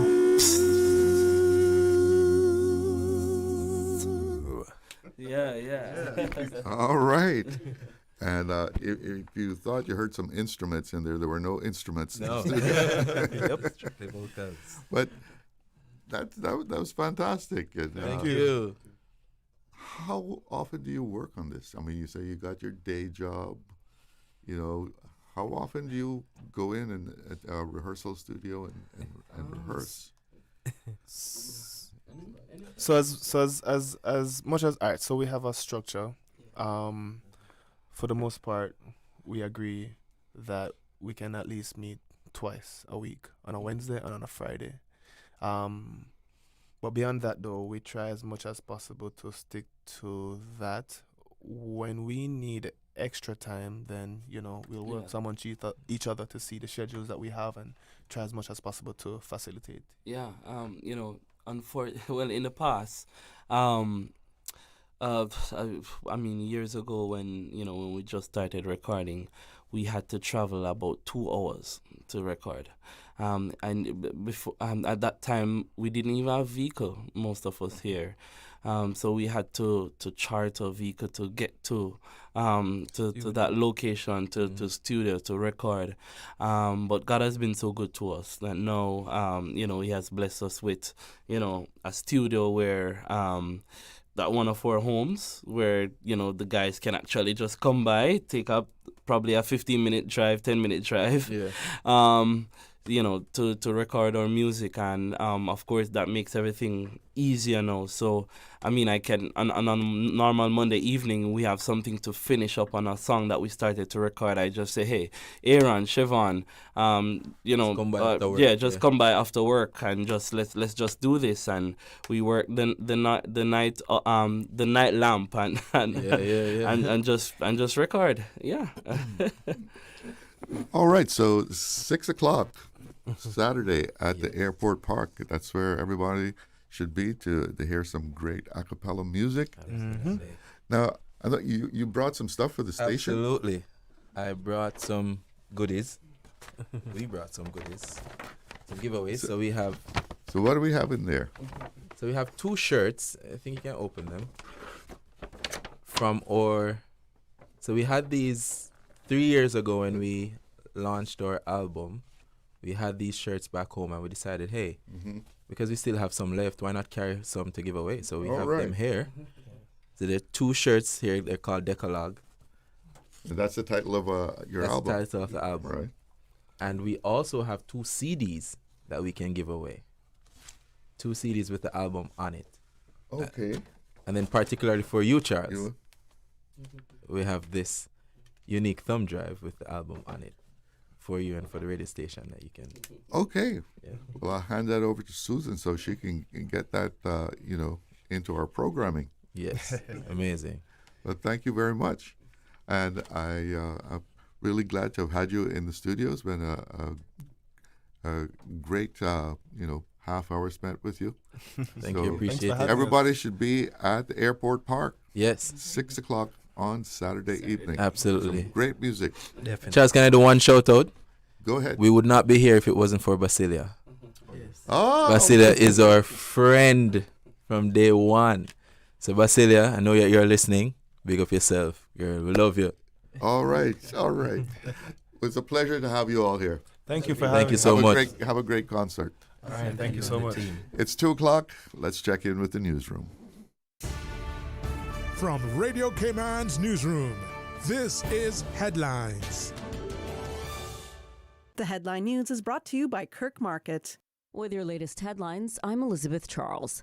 A local immigration firm says Cayman's new reforms are progress but still leave families and businesses in the dark. In a March update, HSM welcomes the Immigration Transition Amendment and Validation Bill 2026, which protects people who already hold permanent residence or have applied under the old rules. But the firm says wider changes are being rolled out piecemeal with only new fee regulations published so far. HSM warns that key parts of the 2025 Amendment and Validation Act still lack the regulations needed to make them work in practice.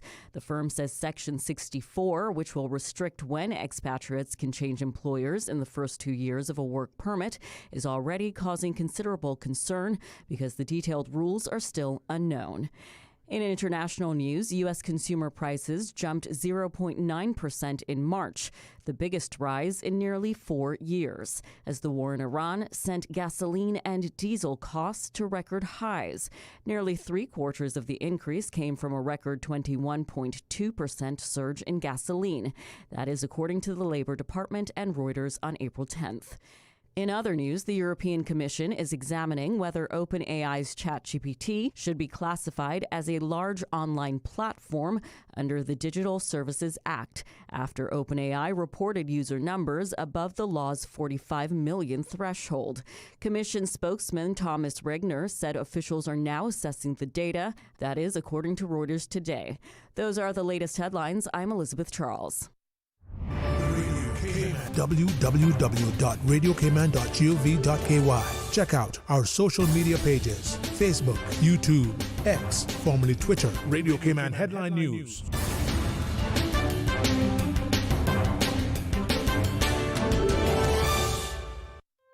Looking for fresh, healthy food that's full of flavor? Then you've got to visit Kirk Market. Our dishes are made with fresh, high-quality ingredients. Enjoy vibrant mixed greens or satisfying pasta salads. Or try one of our delicious grill options like blackened chicken, spicy beef steak, or grilled salmon. Looking for something light and flavorful? We've got sushi rolls and poke bowls prepared daily. And don't forget to explore a hot bar or Billy Fresh salad at the salad bar. Stop by Kirk Market today for breakfast, lunch, or dinner and taste the difference. Eat well, live well with Kirk Market.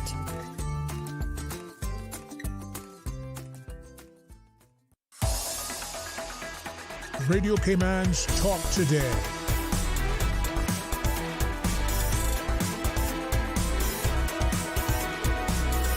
What is on your mind, Cayman? Welcome back, and taking a look at the weather.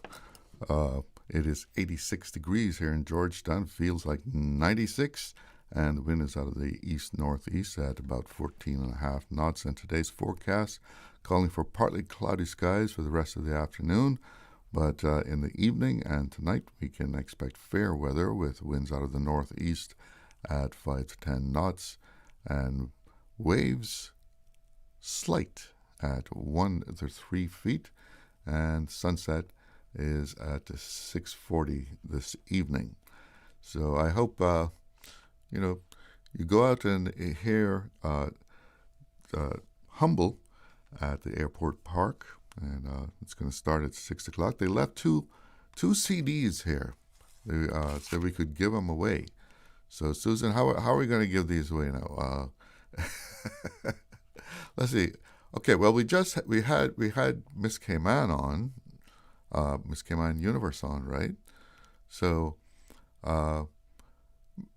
okay. So if you could, if you can call and give us, let's see, who were some of the, let's go back to the 70s. So I can bring this up here. Who are some of the Miss Cayman beauty queens, the queens from the 70s? I had the site up here. I don't know if did I lose it. See if I can bring it up here. But yeah, who were in the 70s? Miss Cayman from the 1970s. That would be in keeping with our show today. Give us some names. Here we go. Past title holders. Yes, there were. And you can actually go to Miss Cayman website probably. You could get them. Yes, there were 3 from the 70s. Miss Universe Cayman Islands in the 70s. There are 3 names that I see here. If you can tell us one of them, hey, you can get one of these CDs here. Okay, this is the Decalogue album from Humble, who was just in the studio. And could you believe they were making all that sound with no instruments? So let's take a call.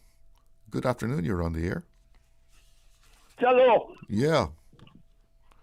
Boy, I really had to give you a call, and I had to wait till you finish. You sound like you have something urgent. With all those guests you had in there, man. Yeah. Yeah, well, a group of 7. Yeah. So, Charles, talking about Miss Cayman, you might remember a time that West Bay used to win that all the time, though. I guess way back. Every year we used to win that. Yeah. I remember last time I really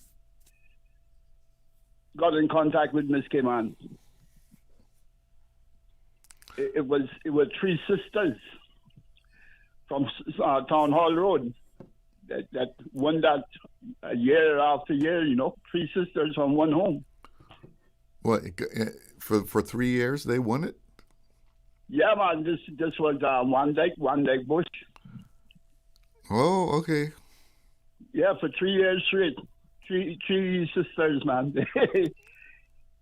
Was taking that, But then times, well, the education thing wasn't big those times, but that's where we had some pretty girls them times, man. Hey, Cayman have some pretty women, man. For real. But I don't know the last time I seen Cayman Island, so I really can't look back. I can't look on it now. I can only remember the past. You know what I mean? Yeah. You don't get around as much as you used to, right? Well, I don't really want to be out there now. Everything that happened out there right now, Charlo, I already gone through. So anything coming forward now is something worse than when I went through. You understand? Well, not necessarily, So I give God thanks for that time that I had that time. Yeah. I don't intend to repeat it. Like finding myself in big crowds and things. No. Mm-hmm. I got better use of my time, All right. Yes, man. Well, it's good to hear from you. Hello. I just want to say, man, have a nice weekend, because you too. I always watching the sports, and things like that. So that keeps me calm, Just chilling. Yes, man. All right, but you have a good weekend. And we got someone on the WhatsApp line. Good afternoon. You're on the air. Hey, afternoon, Charlo. How are you doing? All right, and you? Good. I was just calling. Did someone call in yet with tickets or? No. It wasn't tickets that I had to give away. I have 2 CDs that Humble left here. Oh, CDs. Yeah. So I was asking, if you could name one of the beauty queens from the 1970s that are as listed by the Miss Universe Cayman website. You have any names? Yeah. One of my favorites always was Wendy Dakin. Okay, you got it. I think 1978. Yeah. 1978. Wendy Lorraine Dakin. She's still full of personality. Yeah. Yeah. So yeah, she was the 1978 winner. So you want to come by Radio Cayman and pick this up? Well, to be honest, I only need one of them. So if you want to give well, I was only given one. Okay, I thought the other one could go to someone else. Sure. Yeah. All right. Well. All right. Sounds good. Hold on. Let me see if I can do this. Susan. So can you if he holds on, can you take his? Okay, just hold on. She's going to take your name and so you can come by and pick this up. All right, okay. Sounds good. All right. And so we got one more CD that we can give away from Humble, their Decalogue album, and of course they're going to be performing, or as they would prefer to say, ministering at the airport park on Saturday at 6 o'clock. So we got one of the names as listed on the Miss Universe Cayman Islands website. Wendy Dakin, she was the 1978 queen. Now there are two more. Can you name one of those 2? And we'll give you the other CD from Humble. So they certainly were a great sound there, and even if you didn't see them, just hearing them, you'd think they had some like a bass player or something with them, but no, they were doing all that with their voices. And we have another person on another caller on WhatsApp. Hello, you're on the air. Hello. Are you hearing me? Yes, you're on the air. Me, sir? Yes, you're on the air. Hello. Yes. Lavinia Ibines, 1975. Who's that? Lavinia. Okay, no, I don't have her. Wow. She's not listed on the website, so I'm going by the website. Oh. 1979. On mine.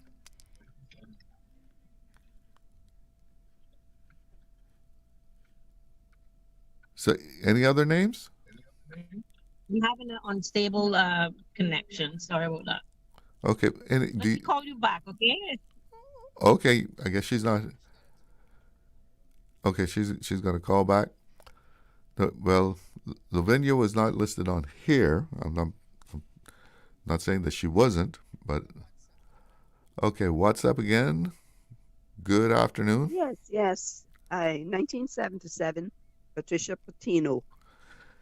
Ta-da! You're right. So Yes, and you probably know this voice. So if you hold, I think I'm coming into Radio Cayman midday on Monday, if I'm not mistaken. okay, well, we'll hold it here. Okay. All right. All right. So you got a CD from Humble with some great a cappella music on it there. That would be interesting. Good. All right. You take care. Have a good weekend. Have a blessed weekend. Bye. Bye-bye. Yes. Patricia Jane Jackson Patino, 1977. And the 1979 queen was Jennifer Pearl Jackson. Jennifer Jackson. Now Dilbert, right? And yeah, scrolling through this, it's quite interesting to see the women that have participated in this, going back from the 70s, straight through to the 2020s, and as was said during the interview here, this was a great stepping off platform for a lot of these ladies, because once they became, Miss Cayman, a lot of doors opened for them, career-wise, and I guess even in their own personal lives. So quite an interesting site to go back, and you as you scroll down, you get more nostalgic there. It's 15 after, so we got to take a little break here. Be right back. Did you know that Doctors Hospital provides urgent care services 24 hours a day, 7 days a week? And Doctors Hospital's urgent care physicians have access to the most advanced MRI and CT imaging in the Caribbean, providing reliable diagnostics when you need it most. When you need quality urgent care for an illness or injury, Doctors Hospital is here for you 24/7. Whether it's a migraine, chest or abdominal pain, shortness of breath, broken bones, or another urgent need, Doctors Hospital at the top of Walker's Road. Urgent care right now. Freedom, Cayman Brack. Freedom, Little Cayman. Soft breezes, blue waters, no traffic. Unwind and rejuvenate your mind, body, and soul. Sister Island Staycations, a taste of freedom. Discover all that our sister islands have to offer. She hear clunk and her car stop. I was just about to send her some money, so I send it straight to her JN money transfer card. It cost me less, and perhaps she use the card, pay the garage right away. She'll get discount through the JN Rewards program in Jamaica. This card make things easy. You can even get funds at any multi-link ATM. JN Money Transfer Card. Fast, affordable, convenient. Tell your loved ones in Jamaica about it. Sign up is free. One of my favorite memories listening to Radio Cayman over in the Brack was during hurricane season, waiting for the updated storm coordinates to be able to track it on the map. So I would be either by the radio or by the map. Me or my dad, whoever was closest to the radio, would shout out the coordinates, and the other person would mark it down on the map, and then we'd both take a look and see where we predicted the storm to be moving and how quickly it would get to the Brack, or how close it would come to the Brack. It's one of my favorite memories. Happy 50th anniversary, Radio Cayman. Radio Cayman's Talk Today.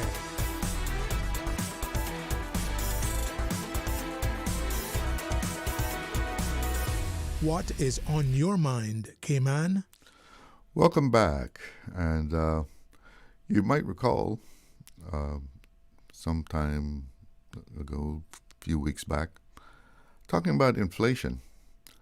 And, it kind of slowed down some at the end of last year. But the future doesn't look like it's going to be slowing down at all. Came across this story here, Yahoo Finance. It was saying that consumer prices in March saw the largest monthly gain since 2022 as the U.S.-Israel war against Iran sent gas prices skyrocketing past $4 a gallon, and that's in the U.S. So, you know, if it's happening there, it will eventually happen here. But what happens stateside, you know, is usually just a projection of what we will feel, you know, shortly afterwards.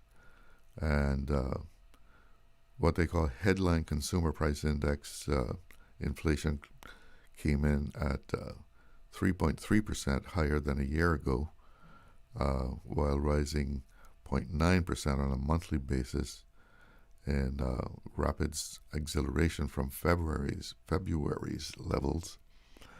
And that's data from the U.S. Labor Department. And this increase was almost entirely driven by increased energy cost. And, you know, this is all about the war in the Middle East, which has left the vital Strait of Hormuz largely closed, and we can't even get a true picture of what's happening there right now. It's supposed to be a ceasefire. It's supposed our ships coming through. Some ships are being let through. You know, it's not quite clear. Iran is going to charge a toll, and they want it in crypto. They don't want no hard currency. They want it in crypto. So this is, you know, going to go on for a little bit. And another article I came across here was, and again, this is in relation to the U.S., but we can figure it affects us. This headline was saying, why $3 gas won't come back anytime soon, even with a ceasefire in Iran. And it was explaining that, you know, with the ceasefire being announced, that the logical thought would be, well, if it went up with the war, if things, you know, quiet down, well, gas will come down in price, right? But apparently that's not the way it works in the world. You know, as a matter of fact, people who think that, you know, even if the Strait of Hormuz opens up, that gas prices are just going to plummet. And the story is saying here, unfortunately, no, or at least not anytime soon. And Mark Zandi, he's the chief economist at Moody's Analytics, he's quoted as saying, there's no going back to what we had, at least not this year. And here's why you can expect more pain at the pump in the weeks and months ahead. And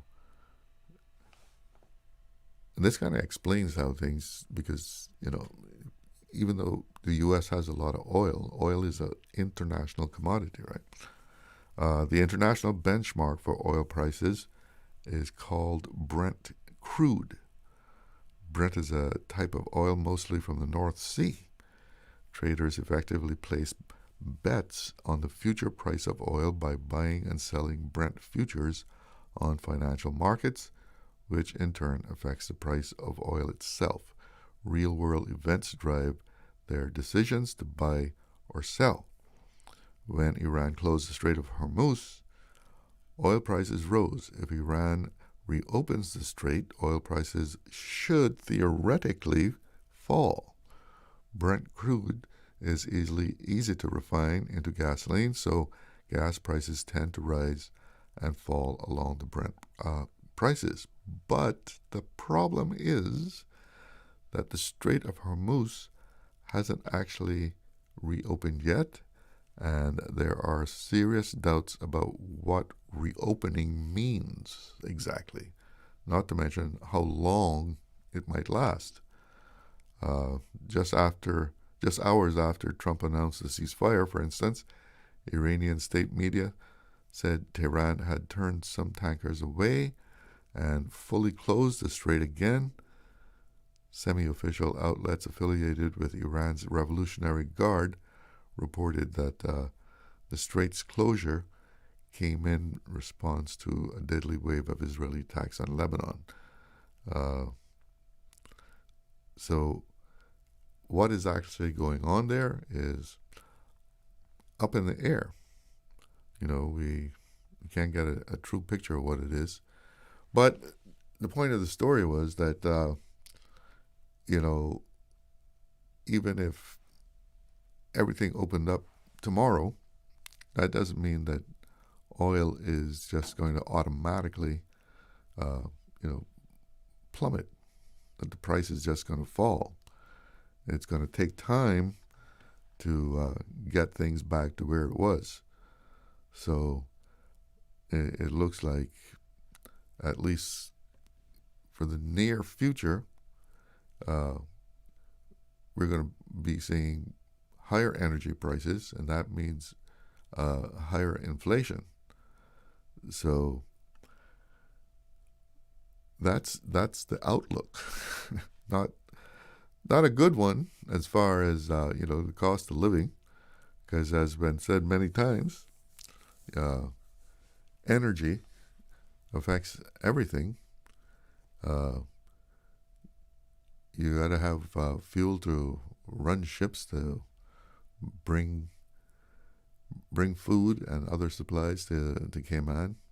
And in the U.S., the trucking industry is dependent on diesel and bringing goods to market. You got to have energy. You got to have fuel. And if the fuel is up, that's going to affect the cost of what's in the grocery store. And, if you see it happening stateside, well, you can look for it to be happening here in Cayman also, because, just about everything is coming out of the States to us, right? And that's how things look as far as, inflation for this first half of the year here. And, some people think that this is going to go further into 2026.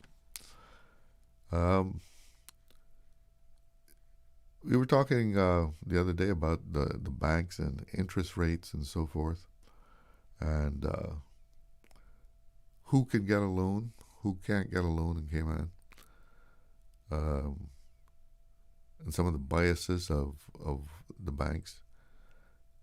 And after the show, I was downtown, and I ran into a lady who said, I almost called because I wanted to give you some input into what you were talking about, loans and interest in Cayman. And she has actually worked at a major bank in Cayman and is retired now.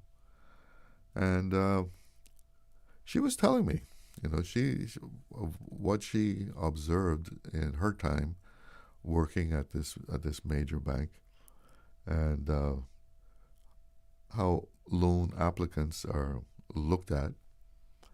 And the gist of what she was telling me, that yes, from her experience during the time that she was working, a Caymanian applicant for a loan was scrutinized much more closely, was not given the same kind of leeway as, an expatriate. And the bias was very clear in her eyes, that it was harder for a Caymanian to get a loan. And this is coming from someone who was in the industry, and she is seeing this actually happen. Now, whether that's the same thing that is going on today, I don't know. But, people talk about their experiences and talking about how hard the banks will make it for a Caymanian to get a loan compared to a non-Caymanian. And she was even saying that she saw people come here, and yes, they've got a job, but they haven't even actually started the job yet. They've got it lined up, yeah. And they were given the privilege of getting a loan even before they started working, just on, I guess, the fact that they had some kind of contract already signed. But there was no history, they had no history in Cayman, and were able to get a loan before a Caymanian could get a loan. So that's coming from someone who actually worked for a major banking institution. And those were some of the observations that she saw during her time there. She's now retired. It's coming up on 2:30, so I'm going to have to make my exit. I want to thank you all for tuning in, and thank you for those who've made phone contact. And those of you that called and told us won the CDs, we'll have them here for you. So be sure and pick them up. I'm Charles Glidden. Have a good weekend. One love. Talk Today is brought to you by the Ministry of District Administration. Explore your history. Explore your land. Explore your sister islands. And Doctors Hospital. Peace of mind is important when life happens. Doctors Hospital. Always there for you. Call 949-6066.